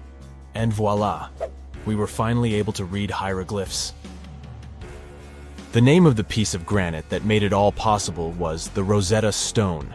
The importance of its discovery went beyond archaeology. The word Rosetta Stone even entered the English dictionary.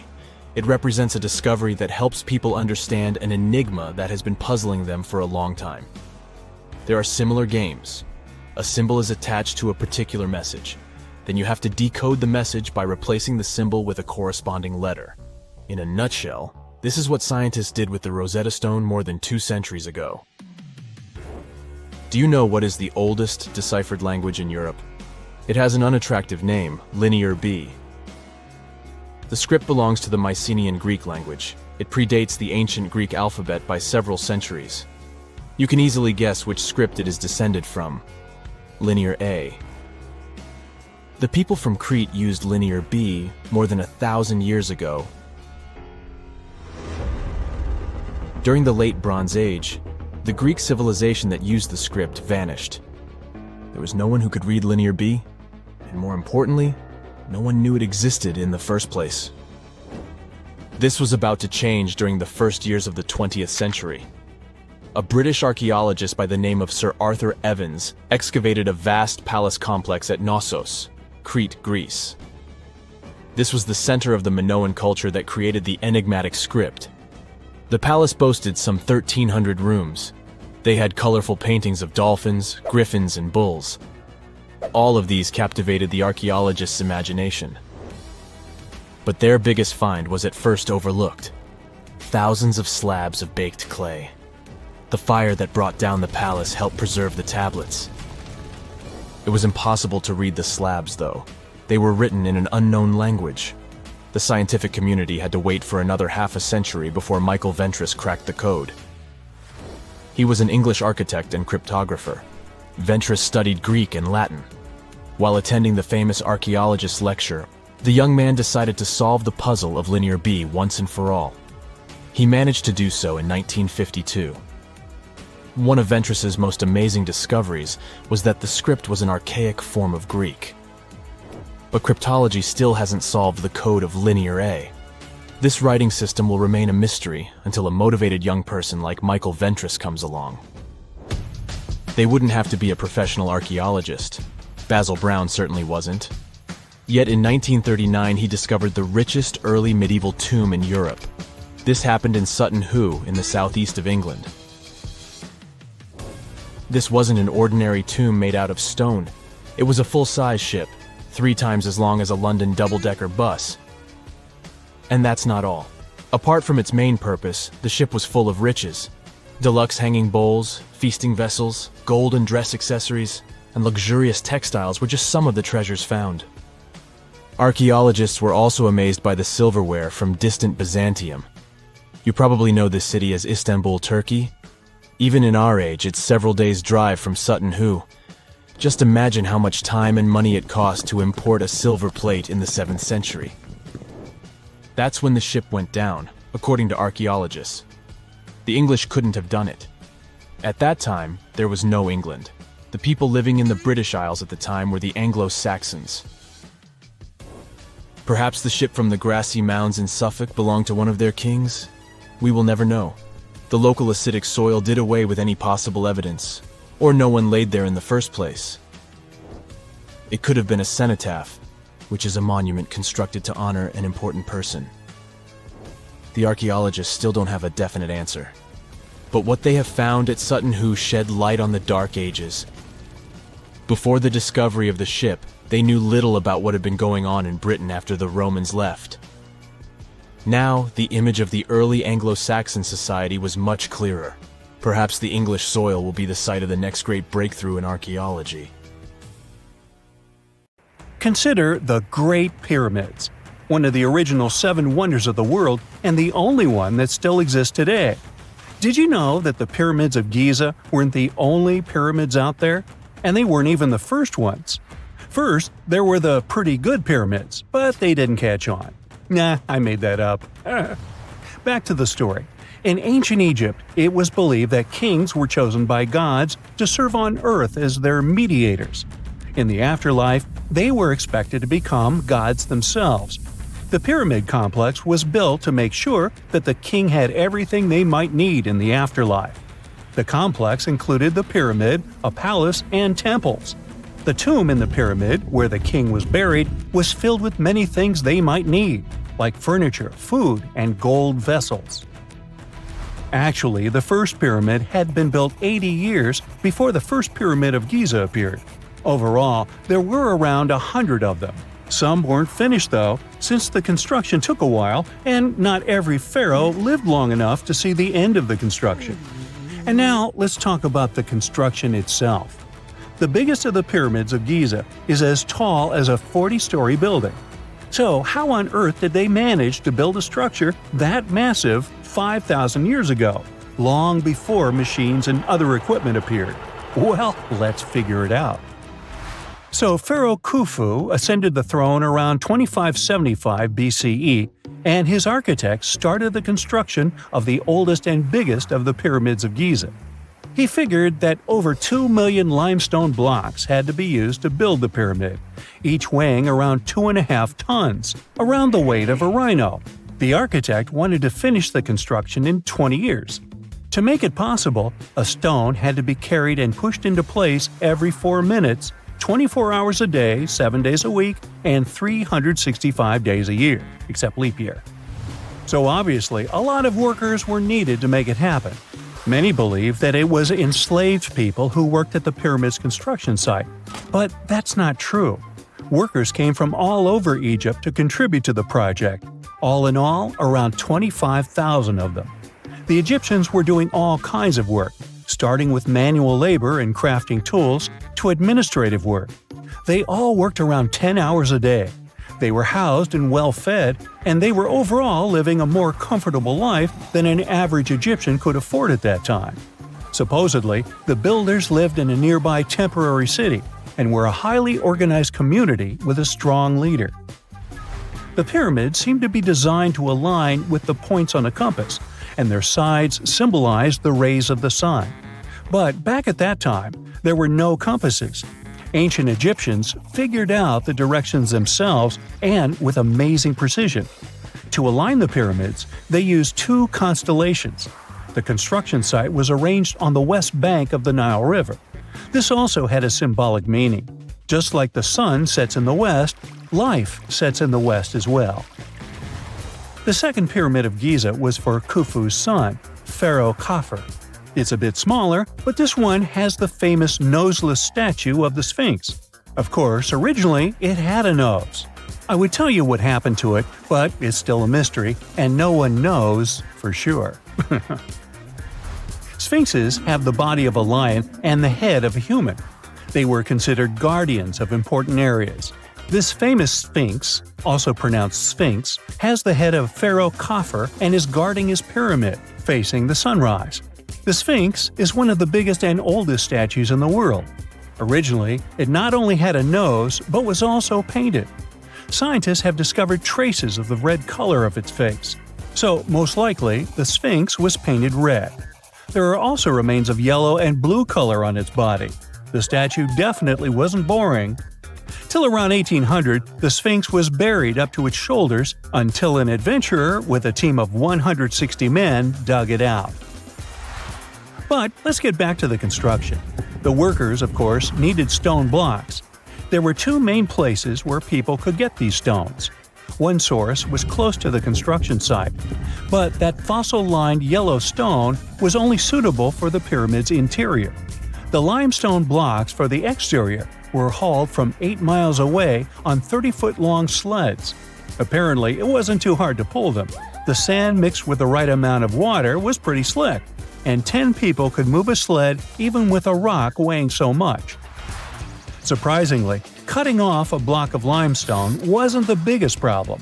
When in the ground, it was soft and could be split relatively easy. But after getting exposed to the air, limestone hardens. So the most difficult part was to shape the blocks. That step was crucial because the smallest inaccuracies could lead to the whole pyramid collapsing. So, okay, those limestones were mined, carried on a sled, shaped, and then what? How could they be put into place? Well, this is still a mystery. Archaeologists have discovered the remains of a ramp system that dates back around the time the pyramids were being built. So historians have come to the consensus that, most likely, the Egyptians designed a unique ramp system to move and pull huge stone blocks. The most common opinion is that there were several ramps around the pyramid. There probably was a central ramp with 2 staircases on each side of it built over the pyramid stones. The ramp was growing as the pyramid was getting higher. People might have been walking up the stairs, pulling up stones on wooden sleds. But this is just one of the options. Other experts say that the ramps were around the pyramid, and some say that the ramps were inside the pyramid. Maybe we will never know for sure, and it'll forever remain a mystery. The exterior limestone of the pyramid was polished with sand and stone until it gleamed. On top, there was a gold and silver capstone, which glimmered over Egypt like a second sun. So, that's how it was 5,000 years ago. Now, about the interior. Surprisingly, there's not much inside the pyramid. Most of it is just solid stone with very little open space. But let's take a quick look inside. From the entrance, there are 2 stairways, one going down and the other going up. They take us to the chambers. There are 3 of them inside. Now, why is that? Apparently, throughout the whole construction, a burial chamber had to be prepared at all times, just in case a pharaoh kicked the bucket before the construction ended. So, separate chambers were built one after another as the construction progressed. The last of them was the main one. It's called the King's Chamber. It's the one where Khufu was resting. It's the biggest room at the very heart of the pyramid, and there's a big passageway leading to it. It was likely used as a kind of elevator to move granite up to build the interior. Granite was also used to make 5 stories of support beams to ensure that the pyramid didn't collapse. And we can see that it worked since it's been standing for centuries. Unfortunately, none of these chambers have hieroglyphs on the walls. If you want to see the writings, you should go to the decorated tombs near the pyramids. Those pieces of art are depiction of ancient Egypt's culture and daily life. The texts allow researchers to study their language and grammar. The treasures that once were in the pyramids have been taken by people. There are also many secret tunnels and passages inside the pyramids, but even today, no one knows the whole plan of the interior. Scientists have been sending little robots with cameras inside for many years, but there's still a lot we don't know about the pyramids. Now they're trying to use an X-ray to scan the pyramids from the outside, without going inside. So yeah, ancient Egyptians did create a mystery no one has been able to crack for 5,000 years already. 2 centuries ago, a 31-year-old Frenchman stormed into his brother's office in Paris.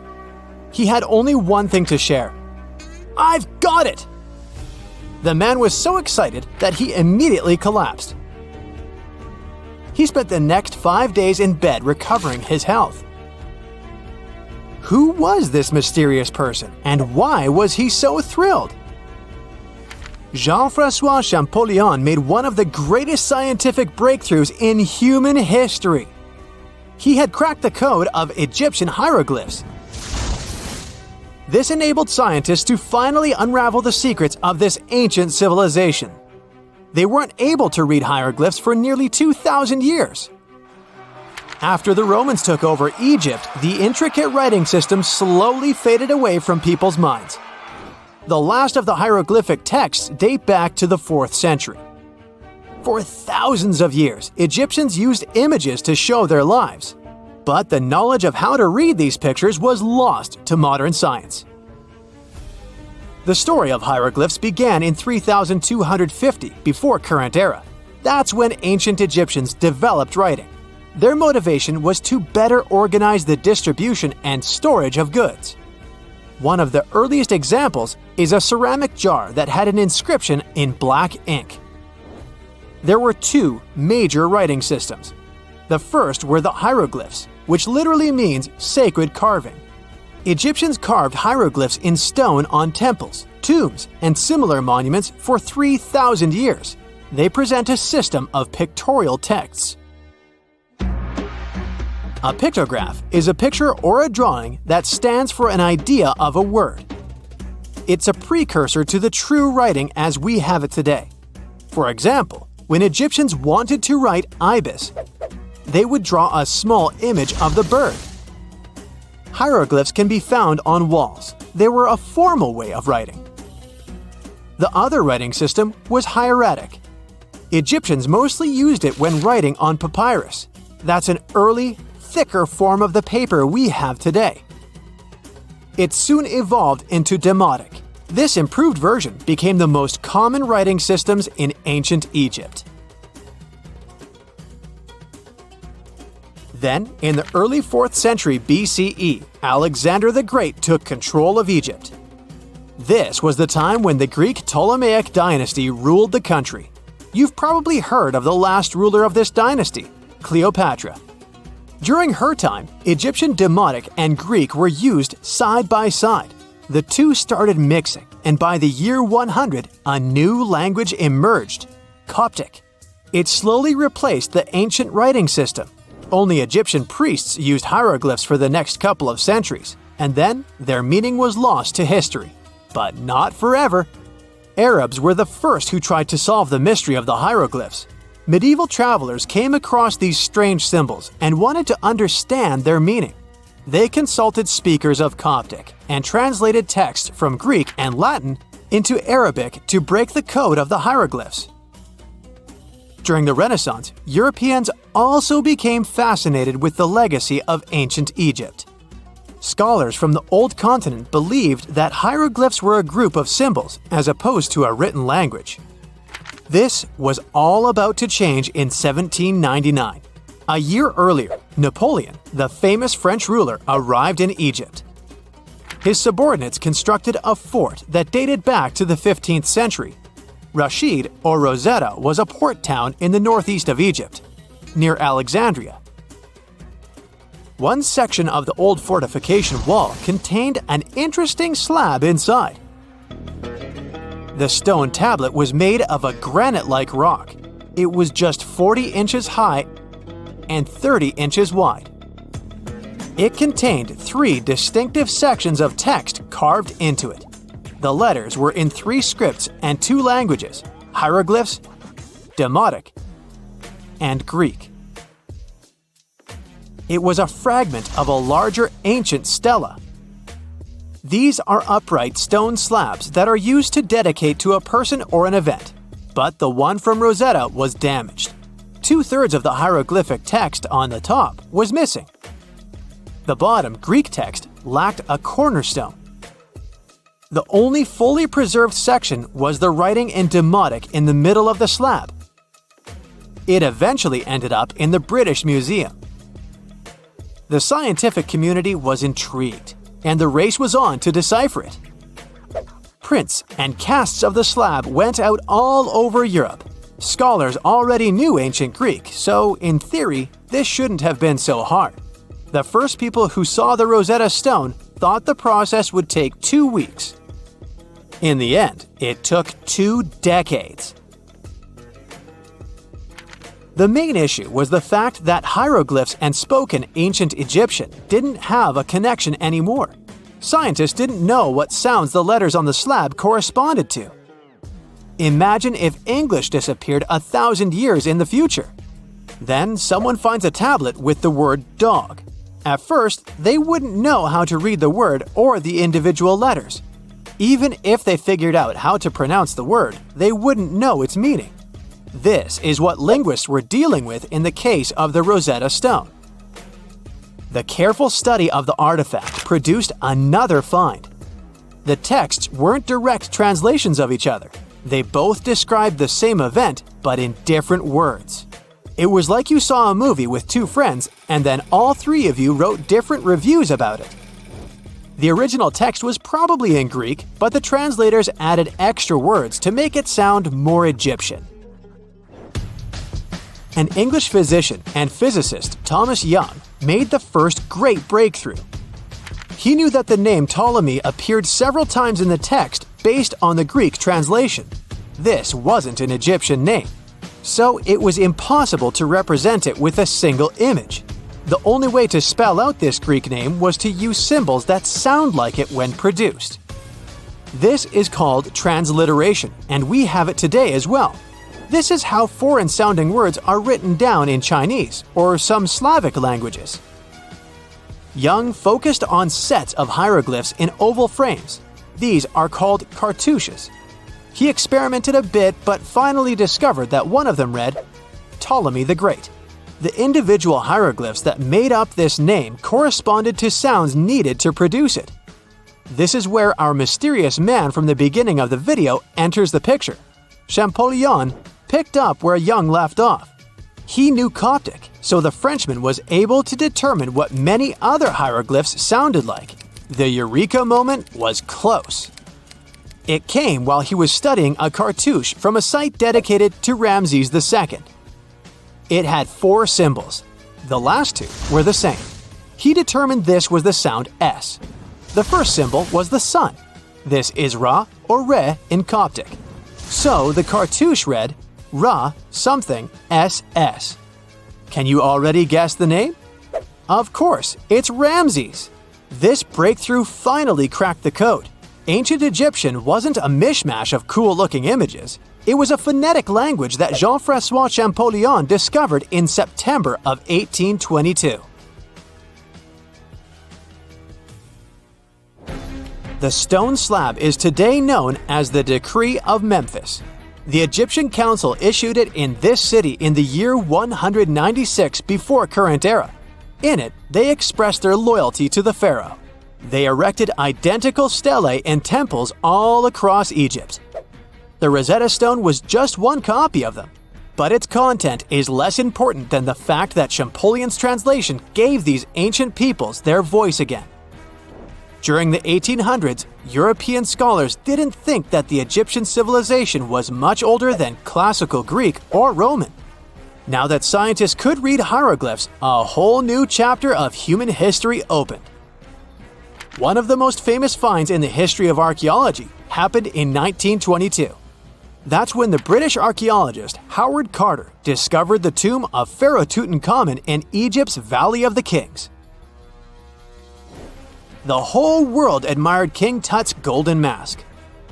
But without Champollion's pioneering work, it would be impossible to know who its owner was. The young pharaoh's cartouche is phonetic. For instance, you pronounce the pictograph of a chick as the vowel U. The symbol for the key of life is an ankh, and there is a shepherd's crook in the end. It symbolizes the word ruler. The Great Pyramid was created as the final resting place of ancient Egyptian monarch Khufu. According to legend, French leader Napoleon entered the Great Pyramid and came back out looking shaken and super pale. He never revealed what he saw inside, but whatever it was is said to have affected him for the rest of his life. When Napoleon entered the pyramid, he would have walked through a super tight and ascending passageway. He'd then go through another passageway, known as the Great Chamber. This corridor would have been much taller than the previous one, and would have cobbles too. He'd then reach the King's Chamber, the centerpiece of the Great Pyramid, which was lined with huge blocks of granite. But it wouldn't have looked as grand as we might imagine. There are no hieroglyphics decorating its walls, as Egyptians only began decorating the burial chambers of pyramids much later on. The pharaoh's tombs deep inside the pyramid would have also been filled with treasures, from chunks of gold to the world's most expensive jewelry. But this would have all been looted a long time ago. The only thing that probably would have been left in there would have been a huge sarcophagus, which would have once contained the king's mummy. He'd also have to walk past the queen's chamber. This room most likely didn't hold any queens though, as pyramids were usually only built for one person. There are mysterious tunnels leading from here. To this day, no one is really sure what they're there for. And that's not the only mysterious and creepy thing Napoleon may have encountered, as stories of pharaohs leaving ancient curses on pyramids go way back. Many pyramids had warnings written on the outside, telling of horrifying things that would happen to those who entered and disturbed the peace. We might not know what exactly Napoleon found in the Great Pyramid that scared him so much, but we know for sure what was found in Tutankhamun's tomb. Tutankhamun was an ancient Egyptian pharaoh who was only 8 or 9 years old when he took to the throne. He became a cultural phenomenon when his tomb was discovered almost completely intact in 1922. His pyramid sits in the Valley of Kings in Thebes, modern Luxor, which is in Egypt. Unlike the Great Pyramid, Tutankhamun's tomb was covered in beautiful wall decorations. The walls told the story of how he would travel to the afterlife through the underworld. Egyptians believed all people would have to take this journey, so they would fill their tombs with objects and paintings to help them get there. There'd also be spells painted on the walls. They believed this would help people pass over to the next realm. The journey would be pretty long, and for that reason, the ancient Egyptians would also fill the pyramids with food. Tutankhamun's pyramid was filled with 8 fruit baskets. They even found something called gingerbread fruit in there. The rooms were jam-packed with furniture, statues, clothes, and staffs, amongst a whole bunch of other things. You'd likely find a lot of clothes and expensive jewelry in the pyramids as well. The ancient Egyptians wanted their ancestors to travel in style to the afterlife. They put Tutankhamun in his final resting place with over 50 pieces of clothing, all of the highest quality. There were tunics, scarves, gloves, and headdresses, and a ton of jewelry. Bracelets, pendants, necklaces, rings, and scarabs for protection were all found inside. Each of them was made of gold or precious stones. There were also fans made of ostrich feathers to keep the old pharaoh cool in the hot Egyptian sun. But the temperature inside the pyramids never actually went above 68 degrees Fahrenheit. the ancient Egyptians developed a super cool air conditioning system that we don't fully understand even today. Tutankhamun's pyramid also contained 130 walking sticks made from ebony, ivory, silver, and gold to help him on his journey. There were 3 chariots hidden away in case he got tired of all the walking. They also put 11 boat paddles inside, but there was no sign of any boat. The pyramids would be littered with the pharaoh's favorite scents and perfumes. During the excavation of Tutankhamun's pyramid, it quickly became clear that it had been robbed during ancient times. There was damage to doors and traces of oils left in empty jars. It looks like someone raided the pyramid for gold and the scents, perfumes, and oils that had been left for King Tut. There was still a bit of perfume, which was made from coconut oil and frankincense, left in one bottle. It seems like Pharaoh Tutankhamun loved board games. There was an ivory traveling set of senet in his pyramid. Although we don't know for sure exactly how to play it, we have figured out it was sort of an ancient Egyptian version of backgammon. It looks like it was a 2-player game where the goal was to knock your opponent off the board. Not really sure who Tutankhamun's mummy was supposed to play with, though. The ancient Egyptians had some rituals that may seem pretty strange to us. For example, they used to shave their eyebrows off if they ever lost a cat. So it's not too surprising they put some really weird things inside pyramids. Archaeologists discovered a collection of mummified cats and scarab beetles in pyramids that date back more than 4,000 years. They were found in the pyramids of Saqqara, which is south of Cairo. They also found a bunch of makeup kits and mirrors inside. Makeup was worn proudly by both men and women in ancient Egyptian times. Eyeliner was the most popular cosmetic. The Rosetta Stone was one of the best discoveries ever made in pyramids. It was found by our man Napoleon Bonaparte and his team. It's a black granite rock that dates back to 196 BCE. It's transcribed in Greek, Demotic, and hieroglyphic.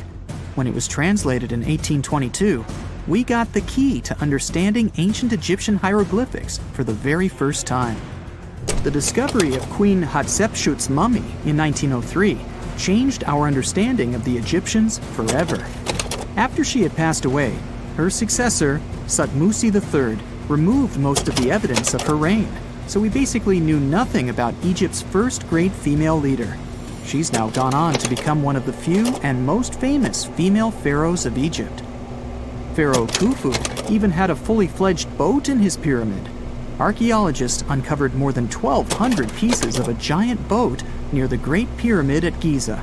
They reassembled the boat, and it's a whopping 144 feet long. It's most likely a solar boat, which was designed to carry the resurrected king with the deity Ra. Fun fact, the Pyramid of Giza is the last remaining of the 7 wonders of the ancient world. The other 6 are the Hanging Gardens, the Colossus, the Temple of Artemis, the Mausoleum, the Lighthouse, and the Statue of Zeus. This pyramid was also the world's tallest man-made structure for 3,800 years, and it's the biggest pyramid in Egypt. It took a staggering 2.3 million blocks of limestone, and some weighed as much as 80 tons. It took an incredible 100,000 laborers and a whopping 23 years to build. Its original height was a mega 480 feet. In 2017, archaeologists discovered something weird about Egypt's Great Pyramid. There's a hidden void that's at least 100 feet long, and no one really knows why it's there or what's actually inside it. The weird void is the first inner structure discovered within the 4,500-year-old pyramid since the 1800s. Scientists used cosmic rays to detect the massive hole, but are still no closer today to finding out what's inside. The ancient Egyptians took a lot of care building the pyramids, and everything was strategically placed and structurally sound, so it's super unlikely that this hole is due to blocks falling over time. Loads of pyramids also contain small model figurines called ushabti. These represented attendants. They believed they would come to life to serve the pharaohs in the afterlife. But it's amazing that all this stuff actually fit inside. There isn't actually a huge amount of space inside the structures. It's mostly just rock. Most people know that pyramids were built as grand tombs for the pharaohs, designed to ensure they had a smooth journey to the afterlife. The Great Pyramid of Giza, for instance, was constructed for the pharaoh Khufu. But what most people don't know is that this whole pyramid building trend started right here with the step pyramid of Djoser about 4,700 years ago. This massive structure was built for Pharaoh Djoser, a ruler from Egypt's 3rd dynasty. It rises 7 layers high above the ground and stands about 200 feet tall. We think of it today as a phenomenal architectural project. But for ancient Egyptians, the step pyramid of Djoser turned out to be more like a massive experiment, a trial run, if you will, to perfect their building skills before they moved on to even more ambitious pyramids. Reaching new heights is super exciting, but the real mystery is what is going on below the ground. In this pyramid's underground labyrinth, there is a network of tunnels stretching about 3.5 miles long, and some researchers believe these tunnels might have been part of a sophisticated water system that could completely change what we think about pyramid construction. Let's talk about this massive complex located in Saqqara. Surrounding the pyramid, there's what's known as a dry moat, a continuous trench that is up to 164 feet wide and almost 2 miles long. It forms a sort of rectangular shape around the pyramid. This trench has an average depth of about 65 feet.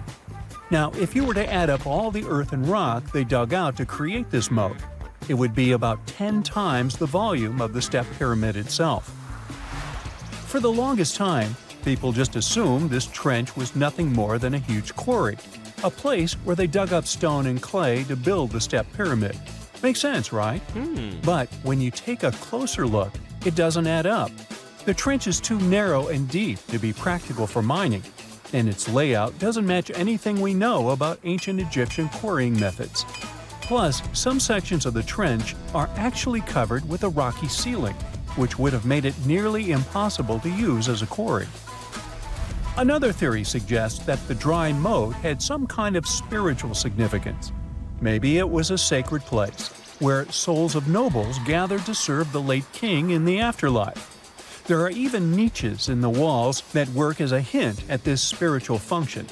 But most researchers believe that this purpose likely developed much later, long after the complex was built for Djoser. So what was the moat really designed for? In 2020, a researcher came up with a pretty intriguing idea. It is possible that this trench was actually designed to collect and manage water, especially after heavy rainfalls.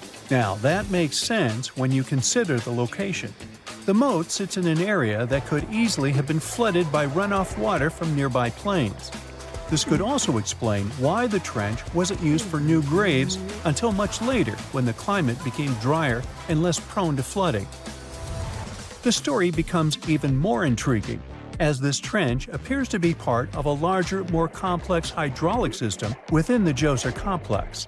It is like the trench has several compartments, carefully carved out of the rock and connected by tunnels. These compartments likely served as a part of a water treatment system, where water would flow from one compartment to the next, getting cleaner as it moved along. Now, here is where things start to tie into the pyramid itself. The Djoser complex has a series of underground shafts, and some researchers think that water from the moat's deep trench might have been used to power a hydraulic lift system, and this giant water-powered elevator could have been used to raise the heavy stones needed to build the pyramid. It worked like a volcano, but instead of lava, water did the heavy lifting. Imagine a big deep hole in the ground at the center of the pyramid site. Inside this hole, there was a huge wooden platform, kind of like a giant raft that could move up and down. When the workers wanted to lift a heavy stone, they would fill the hole with water. As the water rose, the wooden platform started to float up, carrying the stone with it, almost like a giant water-powered elevator. When the stone reached the right height, the workers slid it off the platform and onto the pyramid.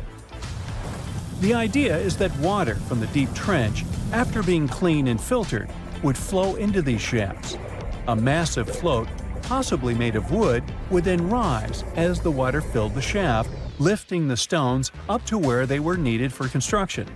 Once the stone was in place, they'd let the water out, lowering the platform back down to the bottom, ready to lift the next stone. This fancy hydraulic lift system could have been a game changer, making the whole building process a lot faster and more efficient without using a lot of workforce. It is like the ancient Egyptians were already embracing the whole idea of work smarter, not harder. But of course, not everyone is on board with this theory. Some experts argue that the area where the step pyramid of Djoser was built couldn't have held enough water from occasional rains to maintain such a fancy hydraulic system. The main theory suggests that, in the past, there might have been some kind of lake nearby that would have filled up after a period of rain, and this lake could have supplied water to the complex's hydraulic system. But there is no mention of such a lake in any ancient Egyptian writings, so it might be more of a what-if situation than a reality. And then there's the issue of the hard work itself. Remember when I said this method could have allowed the ancient builders to raise stones with far less effort? Well, that might not be entirely true.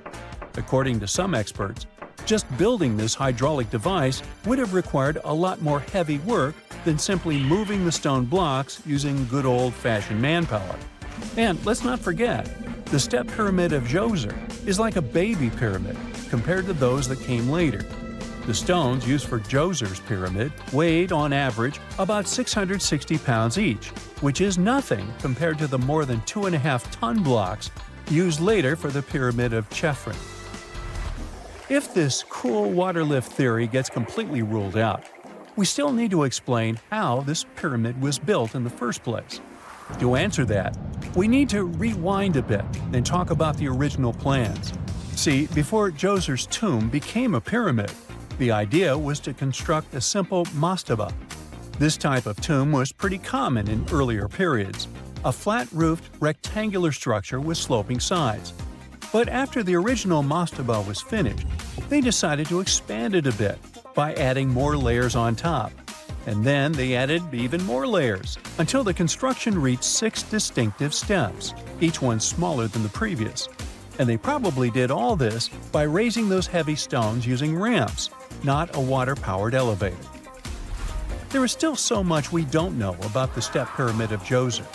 More research is definitely needed to fully understand how this system worked, or if it even existed at all. But the idea of using water to help build the pyramid adds a whole new layer to our understanding of ancient Egyptian engineering. It's a powerful reminder of just how clever and resourceful those builders were, using the natural landscape and the power of water to create one of the most iconic monuments in history. It's 1898, and you're taking part in excavations in Saqqara. This place, not far away from Cairo, is full of ancient tombs and pyramids. You're in your Indiana Jones mood and hope to find something really phenomenal to become famous. Gold, manuscripts, treasure maps, mummies of famous pharaohs. Wait, a wooden bird? You're really disappointed as it looks like a regular toy. An old one, but still. Little do you know that years later, someone would propose that your bird was actually an ancient monoplane. So the artifact, nicknamed the Saqqara bird, is made of a sycamore tree. The birdie has a wingspan of just 7 inches and weighs around 40 grams. A perfect original souvenir from Egypt, I would say. It's over 2,000 years old and looks pretty plain, without any carvings of feathers or other intricate ornaments. It has a beak and eyes though, which makes our find look like a hawk, the emblem of the deity Horus. Its tail is rather unusual as it's squared, looks weirdly upright, and it seems like the sunken part of it was the place for a now missing piece. Humans love solving a good mystery, so there have been several attempts to explain the use of the birdie. First, quite simply, is that it was a ceremonial object. The second idea is that it was a toy for a child from some well-off family. It could have been some sort of boomerang, which was a popular concept in ancient Egypt. Then there was a theory that the bird had been used as a weather vane. But this one has been debunked as the figure doesn't have any holes or markings. except for the one made at the museum in Cairo to fix the exhibit on a stick. So there was no way to hang it in the past. Almost a century after the bird was found, Egyptologist Dr. Khalil Masiha proposed a new theory that it could have been a model of a monoplane. He believed the bird was missing a horizontal tailplane. Otherwise, it had its wings set at a right angle, similar to that of modern planes. It could have worked to generate the aerodynamic lift necessary for flights. Dr. Masiha also claimed that it was common at that time to place miniature models of technological inventions in tombs. So, did the ancient Egyptians really invent the plane in 200 BCE? That would make the Wright brothers, who are considered the inventors of aviation, really upset. They made one of their first flights only in 1903. There's just one way to know for sure, and that is to test the model. But you know, the ancient museum in Cairo would unlikely let one of their cherished exhibits fly around like a toy. That's why glider designer Martin Gregory built a similar model, this time of balsa wood, and concluded that even with the missing tailplane, the plane wasn't much of a flyer. Case solved? Not really. This didn't sound convincing enough to the History Channel, so they invited an aerodynamics expert to build another replica of the bird. He tested it in weather conditions similar to those in Egypt and was impressed with the little plane's abilities. So, if they did invent the prototype of a plane back in the times of pharaohs, it would be a good example of an oopart. That's an out-of-place artifact, an object that's way ahead of its time in terms of technology or history. And the Saqqara bird isn't the only example of such a revolutionary concept.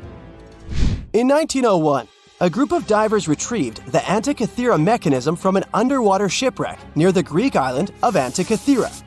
It's been dubbed the world's first analog computer, and it's currently dated around 100 BCE. The bronze mechanism could tell the position of the sun, moon, planets, and stars, as well as the lunar phase, the dates of upcoming solar eclipses, and even the speed at which the moon moves through the sky. No one's sure who used it and how or where it was made. But it's obvious that it's extremely precise and way too advanced for its time. The first flushing toilets in the world were invented in the middle of the 20th century. Just kidding. The ancient Minoans on the Mediterranean island of Crete and the Indus Valley civilization both came up with this brilliant invention at the same time, around 4,000 years ago. The plumbing and sanitation were so well done that no one managed to design anything better until 2,000 years later. One ancient Minoan lavatory was discovered at the Palace of Knossos. It looks like it had a wooden seat set over a tunnel that directed water from a rooftop reservoir to an underground sewer. Other varieties got water from jugs.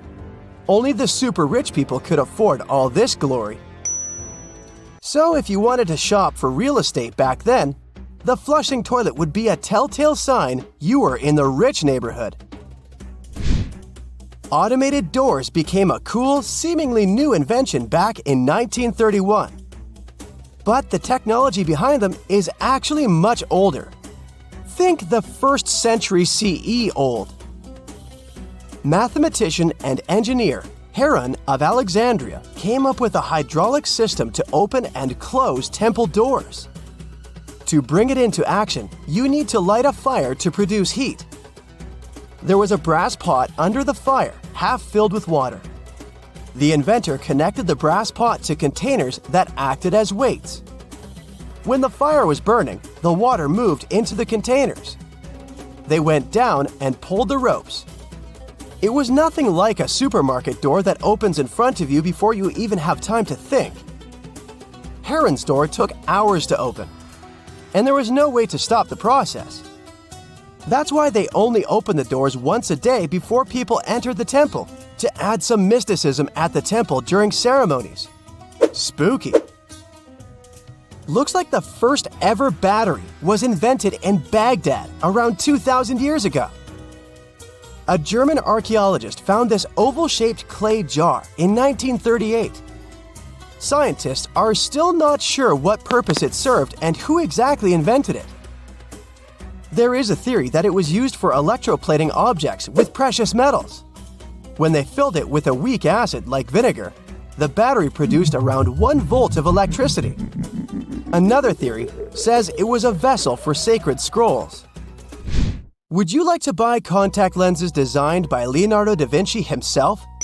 In 1508, he invented a glass lens with a funnel on one side. You were supposed to wear it with water inside to improve your vision. Sounds a bit uncomfortable, doesn't it? So, around a century later, French scientist René Descartes decided to improve the idea and make the cornea contact the future lenses. Contacts because they contact your eyes, get it? The glass tube with liquid did help improve vision, but blinking was sadly impossible. 2.5 centuries later, new technologies in the glass industry let scientists design contacts that would fit in the eye and even let the wearer blink. Thanks, guys! Still, those lenses were made of heavy blown glass and didn't let the eye breathe. About 50 years later, contacts became plastic, lightweight, unbreakable, and scratch-resistant, but still covering the entire eye. And then, in 1948, an English optical technician accidentally sanded down a plastic lens and figured out they'd still be in place even if they covered only the cornea. Imagine you're living in 19th century London and need to send a message to New York. It would have taken about 10 days to get there by ship. So when delivery time went from days to hours in 1858, it was a true sensation. The first message was sent by Queen Victoria herself. It was all made possible thanks to the transatlantic telegraph cable, running under the ocean. Sadly, the new cool invention only lasted a few weeks. It took years to bring it back to life. A gruesome discovery took place in Egypt some years ago. You want to hear about it? 16 human hands, carefully buried in 4 eerie pits.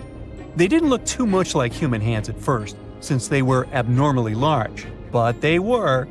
Weirdly, there were only right hands. No left hands were in sight. It turned out that it points to the practice of an ancient dark ritual. Old Egyptian art and tales talked of a ceremony where warriors would present the right hand of their adversaries as proof of victory and ask for gold in return. Egyptians believed in the afterlife, so cutting off someone's hand meant you cut off their power eternally. Guaranteeing this type of defeat was interesting to the winning party. Here, the fight was between Egyptians versus Hyksos, who lived in what was once known as Canaan. Egypt has always been the center of some history-changing findings, and some time ago, this papyrus was found. If we stretched it open, it would be just a tad bigger than the height of a skyscraper. The world's tiniest skyscraper, which is located in Wichita Falls, Texas. When humans didn't write on their notes app, they wrote on this thing, made from the medulla of a papyrus plant. Around 2,000 years ago, ancient Egyptians wrote something reminiscent of a book where they describe most of their funerary traditions and their visions of the afterlife. It's considered one of the most important texts from ancient Egypt and is still sold in bookstores to this day. This ancient manuscript was unearthed from a chamber located just south of the Pyramid of Djoser, located in Saqqara. Oh yes, Djoser is the oldest pyramid in Egypt and not the Giza pyramids like most people think. So recently, the site of Saqqara buzzed with excited archaeologists who probably found one of Egypt's oldest complete mummies. They believe that this beautiful and well-preserved mummy was that of a wealthy man. He was discovered in a deep shaft, covered in layers of gold leaves. There are many symbols that show he was an important and wealthy man, like the band he wore on his head, the bracelet on his chest, and the fact that he was embalmed with a tunic, which was reserved for Egypt's finest. The most exciting part of the entire discovery was finding the resting place sealed with mortar, just as the ancient Egyptians had left it 4,300 years ago. Now this may sound weird, but back in 2008, archaeologists discovered a missing pyramid. Now it went missing because it deteriorated over the span of 4,000 years. Today, you can only see its base. It was a pretty important site back in ancient times. It is said that around the area of the pyramid, the ancients hosted a special type of ceremony where high priests would carry mummified remains of sacred bulls. Now, here's a fun fact. Ancient Egyptians believed that Apis bulls were earthly incarnations of the city deity of Memphis and was connected to rites of fertility. It wasn't just any Apis bull, though. They needed to be all black, with a single white mark between its horns and a bunch of very specific characteristics. They were selected by the local priests and honored until they passed away. After that, they were mummified and buried in underground galleries. Meanwhile, this missing pyramid sort of disappeared around the 1800s. It was a German archaeologist who first found it in the village of Saqqara. He called it the Headless Pyramid when he first found it. But then, years after the official discovery, the desert sand came along and covered the whole thing. There were some excavations between the 19th and 20th centuries, but they weren't too systematic. That's why scientists were so thrilled when they dug an entire pyramid's base after removing the 25-foot mound of sand that was covering it. Oh, and it turns out American archaeologists are excavating a cemetery in Egypt that could contain over 1 million mummified bodies. So far, archaeologists have dug around 1,700 mummies. One of the main differences from other classic Egyptian mummies is that these people weren't kings and pharaohs. They were commoners that most likely lived about 1,500 years ago, when Egypt was controlled by the Roman and Byzantine empires. The name of the cemetery is cool, though, the Way of the Water Buffalo, just in case you want to check it out on your next trip. Other than bulls and buffaloes, ancient Egyptians also liked baboons. Are you seeing a pattern here? In the beginning of the 20th century, archaeologists discovered a site filled with mummified baboons in a place called, guess what? The Valley of Monkeys. An animal wouldn't have been mummified if it wasn't considered important. Certain animals were more important than others, since they were linked to specific deities.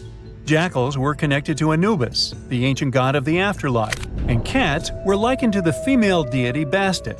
Baboons were a pretty big deal, since they were believed to be connected to Thoth, the deity of wisdom and advisor to Ra, one of Egypt's supreme deities. The archaeologists who studied these animals weren't too happy. They think these baboons were kept inside and were deprived of sunlight for most of their lives. They had extreme vitamin D deficiencies and they were poorly fed. Maybe Thoth got angry with these baboon keepers. Just a guess. Since there's never a boring day for archaeologists in Egypt, they also found human mummies with golden tongues. Since Egyptians were all about the afterlife, they believed that golden tongues might help a person speak once they pass to the other side. I mean, it's a long shot, but hey, why not? Some of these mummies were placed in wooden coffins with goods, such as necklaces, pottery, golden artifacts in the shape of lotus flowers and scarab beetles, and iPhones. Just kidding. A new temple was also unearthed recently in Egypt. Scientists believe it was dedicated to honor Zeus Cassios. That deity would be a cross between Zeus, the almighty Greek deity of the sky, and Mount Cassios. While digging around the Sinai Peninsula in Egypt, archaeologists spotted 2 pink granite columns poking out of the ground, and bingo. They believe these columns represented the temple's front gate and collapsed during an earthquake many years ago. And speaking of deities, there weren't only super serious deities. Recently, scientists unearthed a golden ring in a city south of Cairo. No, Frodo, it's not magical. It was a normal gold ring, but it had the depiction of the deity of fun, officially named Bes. This deity is often described in sacred texts as a happy, chubby dwarf. Today, many tattoos we get are sorta deprived of any sense and are made of aesthetic purposes only. In ancient Egypt, though, women would get tattoos as a token of protection for childbirth. That's what scientists think, at least. Around the Nile region, scientists found some mummies that had well-preserved tattoos, which is a rarity since the skin deteriorates so easily. 2 of these women tattooed their lower backs, and the drawings were simple. They were mostly pictures, including that same chubby dwarf we just talked about, Bes. He also had a side hustle as the protector of women during childbirth. Now, would you believe me if I told you ancient Egyptians invented robots? No? Well, that's because that's not entirely true. Sure, they were astronomers, mathematicians, and engineers, and somehow they also squeezed an eccentric invention into that package – an automated deity some scientists called Hathor. This wooden statue had been in the Metropolitan Museum of Art for years before someone noticed its secret. With the help of an X-ray machine, specialists discovered a mechanical operating system inside it. The pulley-like axis goes from the statue's shoulder to her left leg. When the system rotates, the statue raises and lowers her hand. Hey, pick me, pick me. And now we're off to almost 5,000 years ago. Let me take you to ancient Egypt, where back in 2550 BC, guess what? The construction of the Great Pyramids of Giza started. People learned to build cathedrals and skyscrapers, but it wasn't until recently that these massive buildings appeared. It's still a mystery to even modern scientists how these pyramids were built 5,000 years ago. No wonder they are one of the 7 wonders of the ancient world. They're also the oldest of them and the only wonder of the ancient world that still exists in the 21st century. It must have taken a lot of cooperation to build a thing that massive, even for today's metrics. But the Giza pyramids weren't the first pyramids ever. The first one, called the Step Pyramid, was built around 80 years before the first pyramid of Giza in 2630 BC for King Djoser. It wasn't meant to be extraordinary, but ended up being quite impressive. It was a pyramid of 6 stepped layers of stone. It was 204 feet high, which is as tall as a 19-story building. And it was the tallest building that existed at that time. It wasn't just a pyramid though, it was surrounded by a whole complex of buildings, including even courtyards. In ancient Egypt, people believed in the afterlife, so everyone, especially kings, wanted to make sure they had everything they needed to get ready for it. Here's why the pyramid complex was perfectly supplied with a lot of objects people used every day. The complex included a pyramid and a kind of a palace. Those buildings had many things the king loved and might need one day, like furniture, food, and gold vessels. After Djoser, building pyramids became common practice, but many pyramids weren't finished. It would usually take about 20 years to build one, but many rulers reigned way less than that. Overall, there are more than 100 pyramids. The most famous pyramids are the Great Pyramids of Giza. The first one and the biggest one was built for Pharaoh Khufu, around 2550 BC. Initially, it was 481 feet tall, which is as tall as a 40-story building. The second pyramid was built for Khufu's son, Pharaoh Khafre, around 2520 BC. It's just a bit shorter, usually standing at 471 feet high, a 39-story building. This is the pyramid with the famous statue of the Sphinx. Sphinxes have a lion's body and a human head. They were built to guard important areas. This one has the head of Pharaoh Khafre and is guarding his pyramid, facing the sunrise. The Sphinx is most well known and is one of the world's biggest and oldest statues. Originally, it had red color and did have a nose. It's still possible to see the trace of red pigment by its ears. But no one knows exactly when the nose disappeared. For some time, the Sphinx was sort of hidden underground, being covered with sand up to its shoulders. Luckily, in the early 1800s, an adventurer with a team of 160 people dug it out. The third pyramid of Giza is the smallest one, being more than twice shorter. Originally, it was 218 feet high, about the height of a 20-story building. Built in 2490 BC, it was a pyramid for Khafre's son, Menkaure. The pyramids are designed to align with the points of the compass, and their sides symbolize the rays of the sun. But back at the time, there were no compasses. Ancient Egyptians figured out the directions themselves, and with amazing precision. To align the pyramids, they used 2 constellations. Originally, the pyramids were covered in smooth white limestone and had a gold-silver top to reflect the sun. Later, the white limestone was taken from the pyramids by other kings and used for other buildings. Scientists estimated that ancient Egyptians used about 2.3 million stone blocks to build the first pyramid. Each block weighed more than 1 ton. This is the weight of a rhino. Some blocks were even bigger, being almost as heavy as an elephant. 4.5 millennia ago, there was no modern equipment to help build it. There were no machines, no wheels, and even no steel. The only metal available to them was copper. Even today, scientists aren't sure how the Egyptians managed to build the pyramids. There are no records left that would shed light on it. Some even think that Egyptians wanted to keep it as their secret and didn't even record it on purpose. Many believe that poor people and foreigners built the pyramids, but it's not true. Actually, the builders were very skilled workers, and they were fed and paid well. The archaeologists claim that the builders lived in a nearby temporary city and were a highly organized community with a strong leader. Scientists say that around 20,000 people worked on each pyramid complex, and it took about 20 years to build each. It probably was a national project. The construction site was large in resources, and food and essentials were likely to be contributed from all parts of Egypt. Even with all that support, it remains unclear how people managed to cut, transport, and assemble those huge stones. One of the theories suggests the stones were most likely transported on boats down the Nile River. Then, there was a harder part. They had to be moved to the construction site. For that, they probably used wooden sleds. It wasn't very hard to pull them because the sand mixed with the right amount of water was pretty slick. And 10 people could move a sled even with a rock weighing 1 ton pretty easily. Finally, one last problem. The stones had to be lifted and put into place. Archaeologists have discovered the remains of the ramps system that dates back to when the pyramids were built. Most likely, the Egyptians designed a unique system to move and pull huge stone blocks, but no one knows what it looked like exactly. The most common opinion is that there were several ramps around the pyramid to help move the blocks. The ramp was growing with the pyramid getting higher. They suppose people were walking up the stairs, pulling the stone on the wooden sled up in the middle on the sandy ramp. But this is just one of the options. Others say that the ramps were going around the pyramid.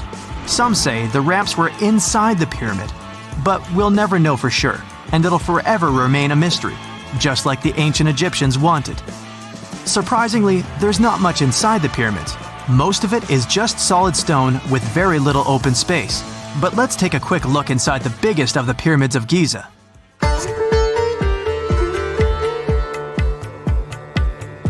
From the entrance, there are 2 stairs, one going down and the other one going up. The descending one takes you to a chamber located underground. That's where the pharaohs are, but not in this pyramid because Khufu wanted to stay higher. The underground room is partly unfinished. The room with Khufu's sarcophagus is called the King's Chamber. It's upstairs and then through the tall and long Grand Gallery. Below the King's Chamber, there's a room called the Queen's Chamber. There are no queens though, and no one is sure why the room is called this. Unfortunately, none of these have any hieroglyphs on the wall. They're just bare. If you want to see them, you should go to the other rooms that are decorated. Those pieces of art are depictions of ancient Egypt's culture and daily life. The texts allow researchers to study their language and grammar. Sadly, the treasures that once were here in the pyramid are long stolen. From that room, there are several tunnels for an unknown purpose. There are many tunnels and passages inside the pyramids. There are many chambers and shafts and secret ways. Scientists have been sending little robots with cameras there for some decades already. And the robots did discover another chamber a bit upstairs with hieroglyphs on the walls. But even today, much of the pyramids is still unknown, and there's no so-called building plan of the pyramids. Egyptians did create a mystery no one can crack for 4,500 years already. Scientists recently started to X-ray the pyramid to learn what's inside it without entering it and its narrow, mysterious tunnels. Back in December 2012, a lot of people were freaking out over the idea that the world might end in some catastrophic event. And it was all thanks to the famous Maya calendar. This ancient way of tracking time had been the subject of endless speculation. But one of its biggest mysteries was definitely an 819-day count found in some versions of the calendar. No one could explain why it was there or how it worked, until recently, when a group of researchers from Cambridge might have finally cracked the code. First things first, how does the Maya calendar work? So the system the Maya civilization used to track days was based on something we now call the calendar round. Think of it like 3 interlocking gears. These are 3 cycles working together. The first is a 365-day solar year, known as Hab. The second is a cycle of 20 names. And the third is a cycle of 13 numbers, which forms a 260-day sacred calendar called Solkeen.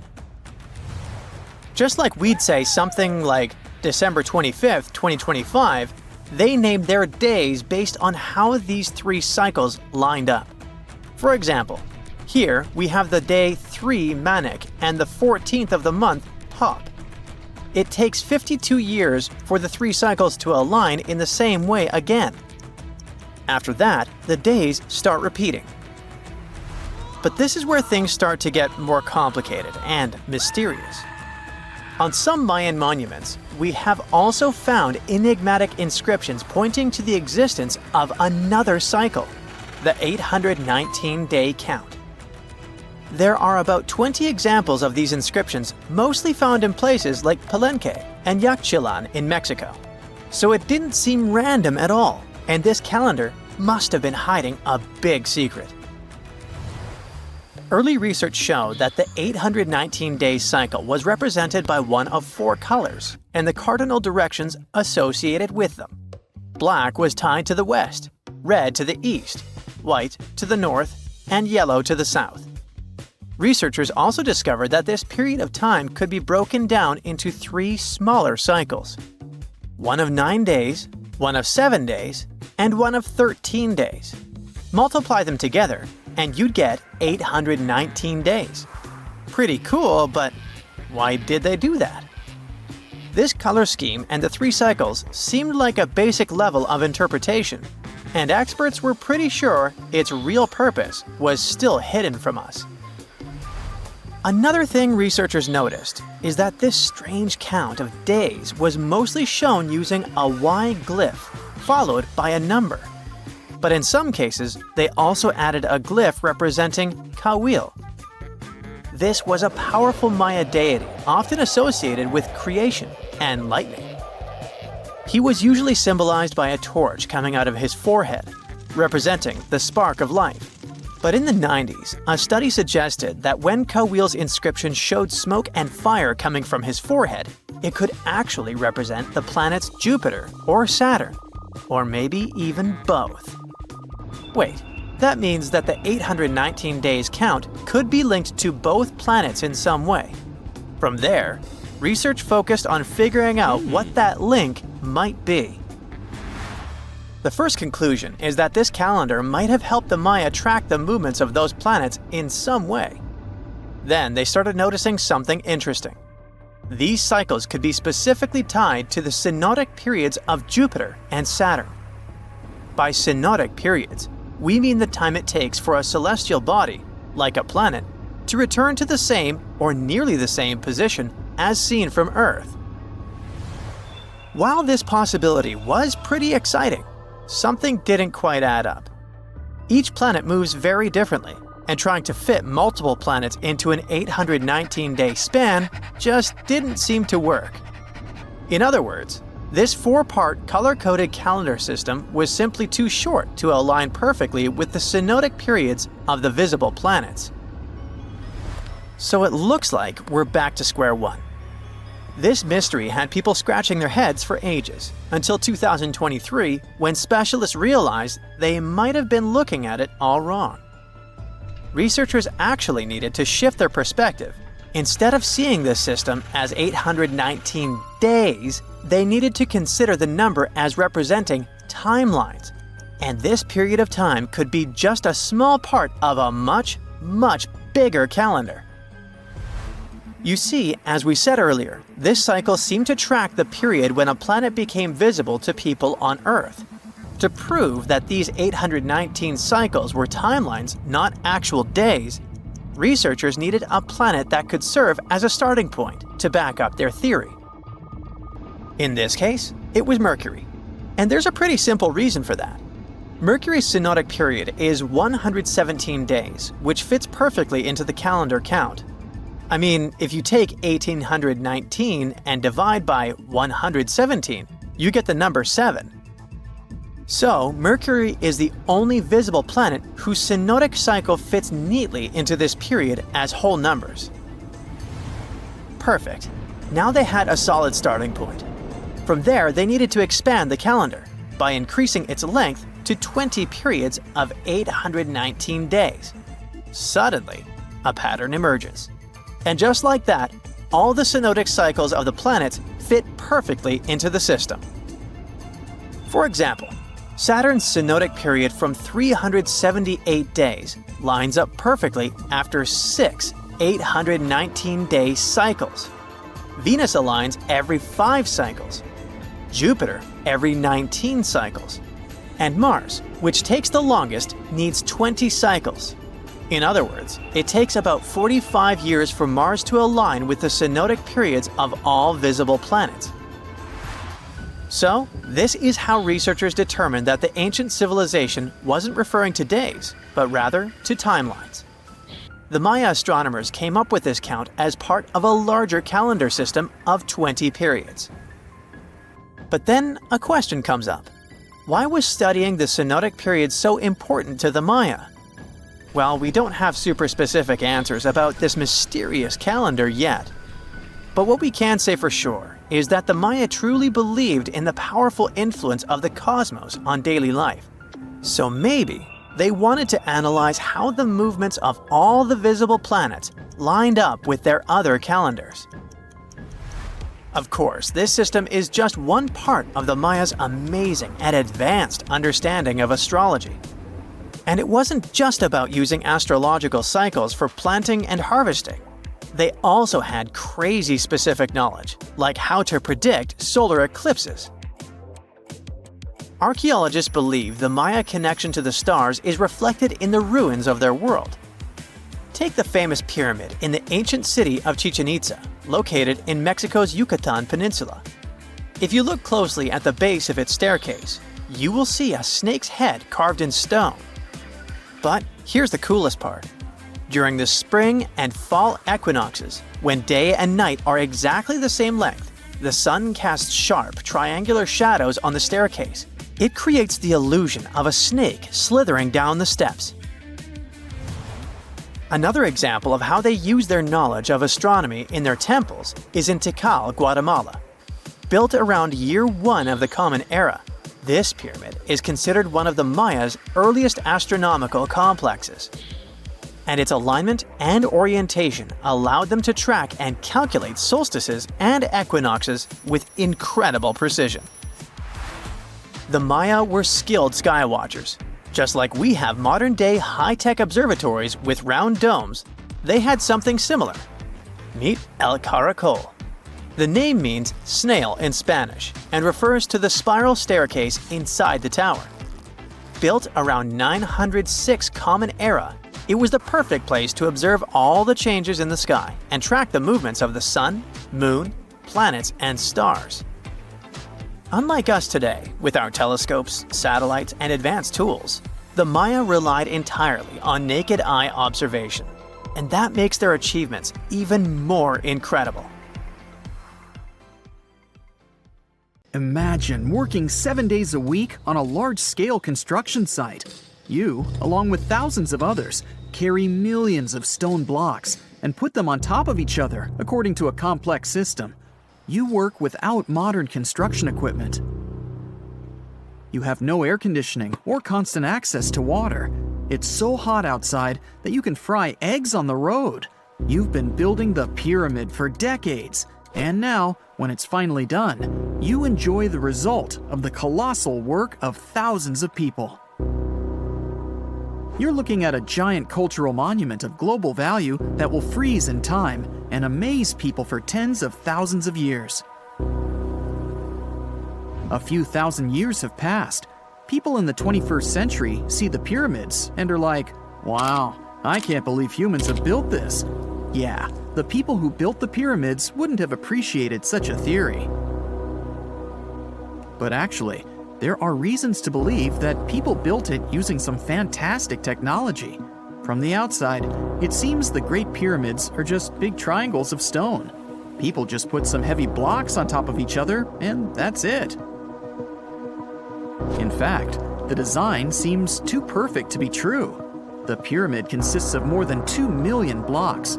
They lay so close to each other and are so even that you couldn't squeeze even a thin sheet of paper between them. Scientists still can't figure out the exact technology for building the Egyptian pyramids. One of the biggest and most famous is the Great Pyramid of Giza. This huge construction, well known all over the world, has one big secret. There should be a capstone on top of the pyramid.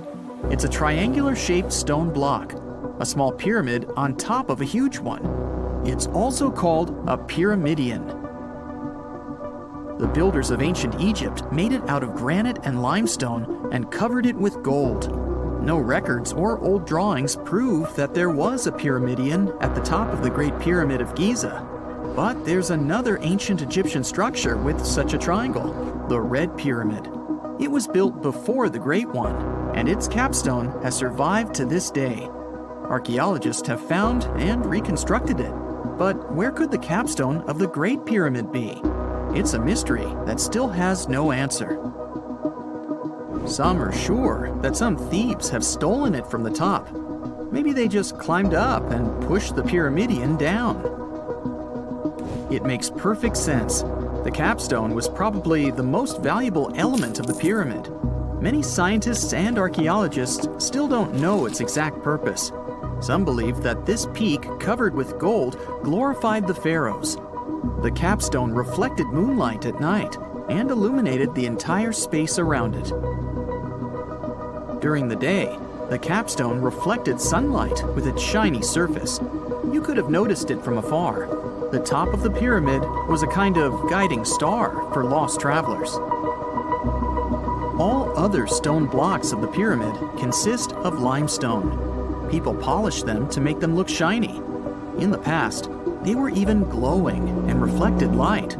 You could see glowing pyramids from space, although they looked like tiny lights. Over thousands of years, winds, sandstorms, and rains have changed the pyramid's appearance. If people had taken care of them all this time, they would have looked like something out of science fiction movies, or the pyramids from Las Vegas. But unfortunately, we will never see their original appearance. Some archaeologists and scientists believe that the capstone could absorb the sun's energy and distribute it evenly throughout the pyramid. No one knows precisely why the Egyptians needed this technology. There's a theory the pyramids are ancient energy systems. The pharaohs applied this energy to use some unique technologies that were more advanced than all the achievements of the 21st century. And the triangular shape of the pyramids was ideal for boosting this electromagnetic energy. In theory, solar radiation, or electromagnetic forces, accumulated at the top of the pyramid, filled the inner rooms, and then went down the walls to the base. Any surface distortion could prevent the flow from spreading, so they had to create a perfectly smooth surface. That's why they installed the blocks so that nobody could squeeze a needle or razor blade between them. Many people believe in this theory because they built the pyramids from limestone. This material can hold energy inside itself. In the inner part, they created granite deposits to cause air ionization, that is, to create an electric charge. They also dug channels under the pyramid for water to transmit electricity. And at the top, they put a gold capstone, the best conductor of electricity. So, this is how you get a great power generator. Different cultures used similar technologies to create electricity all over the world. But these are all theories. If it had been working, humanity would have used these technologies today. There are mentions of the metal industry, chemistry, engineering, physics, mathematics, and astronomy in some ancient records. Most scientists don't believe in all these things. We know the detailed stages of the technology's development in different cultures. In the 21st century, scientists, historians, and anthropologists can track the evolution of all modern devices. If people had created some technological inventions in ancient times, the history of the world would have looked different. Perhaps all the achievements of antiquity could have been wiped off the face of the earth by global cataclysms, and it can happen to us. Just imagine how people would dig up a laptop in 5,000 years. Perhaps they wouldn't understand what kind of device it is. Another Egyptian wonder surrounded by mystery is the statue of the Sphinx. The Egyptians carved it out of a single massive piece of limestone about 4.5 thousand years ago. But scientists still don't know the exact date of its construction or who built it. People painted the Sphinx in different colors, so it looked much brighter and more vivid in the distant past. It was shining just like the Great Pyramids. Anyway, time hasn't only changed its appearance, but its name too. Initially, the Egyptians called it Horemheket. The Greeks renamed it the Sphinx about a few hundred years after it had been built. The Sphinx emphasized the greatness of the rulers of Egypt. It also performed a symbolic function of a watchdog guarding the tomb of the pharaoh and the paths leading to it. This version sounds realistic, since archaeologists have discovered many secret entrances at the foot of the Sphinx. Perhaps these rooms and intricate tunnels lead to underground halls with treasures. And treasures don't always mean gold and jewelry. According to legends and theories, the Sphinx guards the Hall of Records, the storage of all humankind's knowledge. The information about the ancient mythical state of Atlantis could be there. You can find many detailed maps of the internal dungeons of the Sphinx on the internet. They show structures 12 stories deep under the statue. It looks like a small city filled with gold, scrolls of knowledge, and various ancient artifacts. But don't believe all these maps. These are just theories. Several thousand years have passed, but people have very little information about it. Archaeologists know that there are still many strange and exciting things about the Sphinx that are still undiscovered. Some locals are afraid to research because they believe they can awaken something terrible from the underground depths. Therefore, it's mostly scientists from other countries who conduct the excavations. In 1998, scientists discovered strange tunnels leading to empty rooms under the Sphinx. They realized that some people tried to get there through tunnels in the past, and maybe those people took all the treasures that were there. One of the legends says that some powerful artifact lays beneath the Sphinx.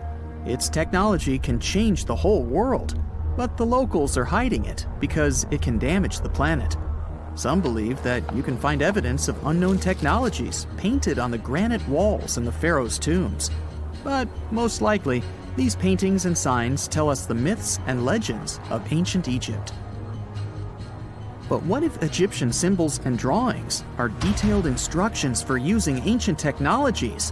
What if the locals that lived at that time thought, people in the future won't be able to get energy themselves. Let's leave some detailed instructions for them. Anyway, there are many riddles and theories. In reality, the search for answers is a dangerous undertaking, since it's not easy to get into the underground halls. Excavations can ruin the structure of the entire Sphinx. Any person inside the tunnels may get lost and never be able to find their way back. Besides, it costs a lot of money.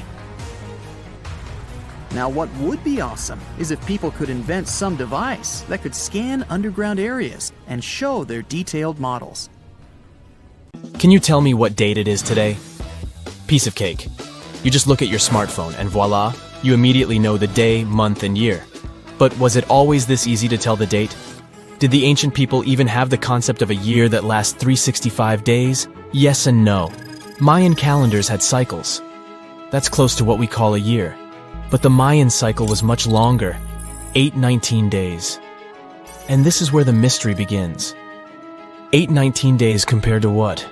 When does this calendar begin, and when does it end? Scientists were asking themselves this question for decades. They discovered and deciphered the Mayan calendar during the 1940s.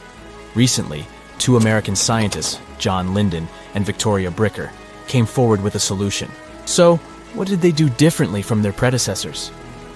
The duo deciphered the code by broadening their thinking. They expanded the calendar from 819 days to full 45 years.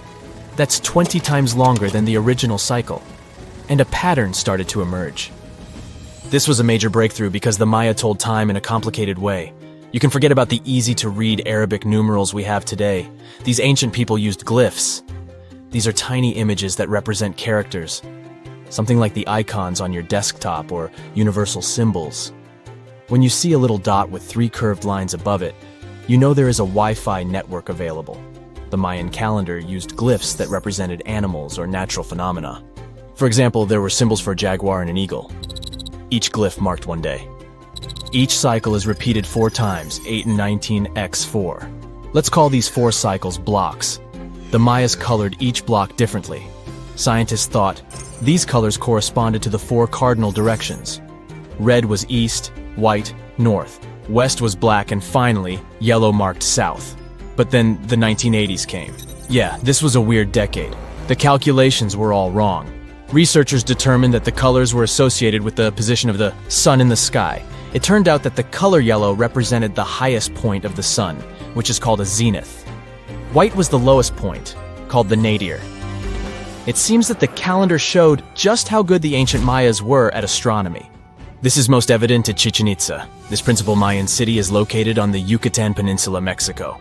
There stands an impressive step pyramid.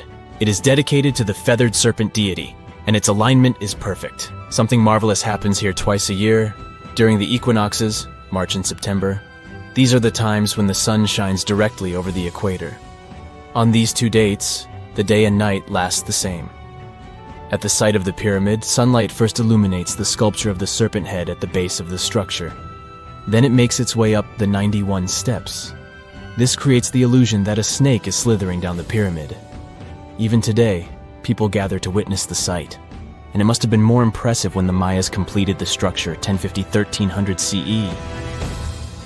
Do you know what a synodic period is? Neither do I. But Mayan astronomers did. A synodic period is the time that passes before a stellar body does a full lap. For example, this is the period between 2 full moons.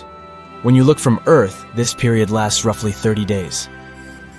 And the Mayas were looking at the skies non-stop. They carefully noted the synodic periods of all planets.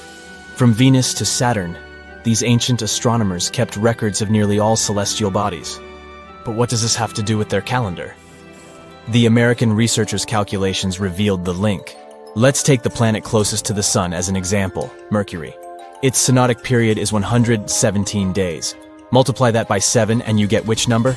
Exactly 8 to 19, 117 x 7 equals sign 819. Coincidence? Definitely not. Because synodic periods of other planets also neatly match the magical figure 819.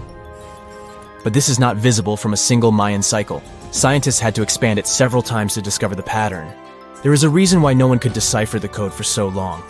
They were focused on a single planet. The trick was to add the Mayan calculation for all the planets. Researchers just needed to see the bigger picture. This brings us to the year 2012. Can you remember that some people thought that the world would end on December 21st? That turned out to be a bust. We are alive and well now.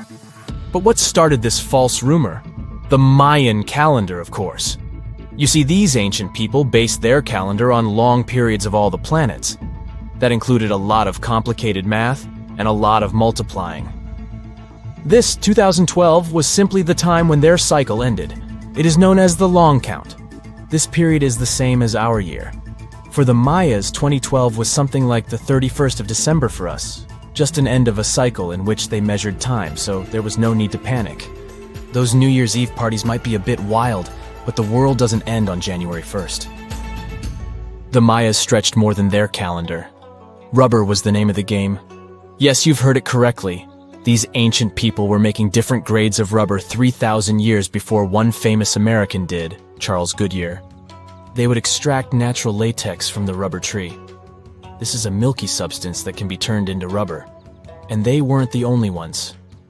Scientists found evidence that their neighbors, the Aztecs and the Olmecs, did the same. But what did they do with rubber? They didn't need car tires, definitely. But it's cool to have a nice pair of sandals for the beach. The Spanish wrote about rubber sole footwear that natives wore. Sadly, scientists still haven't found them. That would be a big step for archaeology. So the Maya were playful with rubber, literally. Researchers guessed that they produced balls from latex. These were bouncy and ranged in size from a softball to a soccer ball. A typical Mayan ball game, pits, involved two hoops. You must be thinking basketball, but not quite. The hoops were set on walls, 23 feet high. Compare that to the NBA standard of 10 feet. And the hoop was the other way around. There is also a sweet side to the story of the Mayas. These ancient people enjoyed chocolate. In fact, the modern word chocolate probably comes from their language, xocolotl. This meant bitter water. Okay, you get the bitter part, but why water? The Mayas didn't produce chocolate in the form we know it today. They didn't make bars of chocolate, they drank it. Smashed cocoa beans made for excellent drinks. The Mayas perfected the mixture over time and even added spices. Anyone up for a fiery chocolate drink with stew peppers and cornmeal? Who knows, maybe this beverage actually tasted well. Cocoa beans were sacred and used as a currency. Researchers believe all social classes got to enjoy it. Free chocolate for all sounds nice even today. But where did the Mayas get clean water for their cocoa drinks? From the oldest known filtration system in the Western Hemisphere. It was based on zeolite. These are minerals that contain aluminum and silicone compounds. And guess what? Modern air and water purifiers still use this material. Mayan tech wins yet again. Back in Europe, Roger Bacon developed a sand filtration system in 1627, some 1,800 years after the Mayas. But what about regions without rivers, lakes, or springs? Mayan engineers had it all figured out. Rainwater. They would carve out large reservoirs in the limestone bedrock. Then, they would coat these underground caves with a layer of a watertight material. The final step was to make small channels that collected water from the hills above. Scientists estimated that just one of these reservoirs could hold on average 10,000 gallons of rainwater, enough to fill 55 modern hot tubs.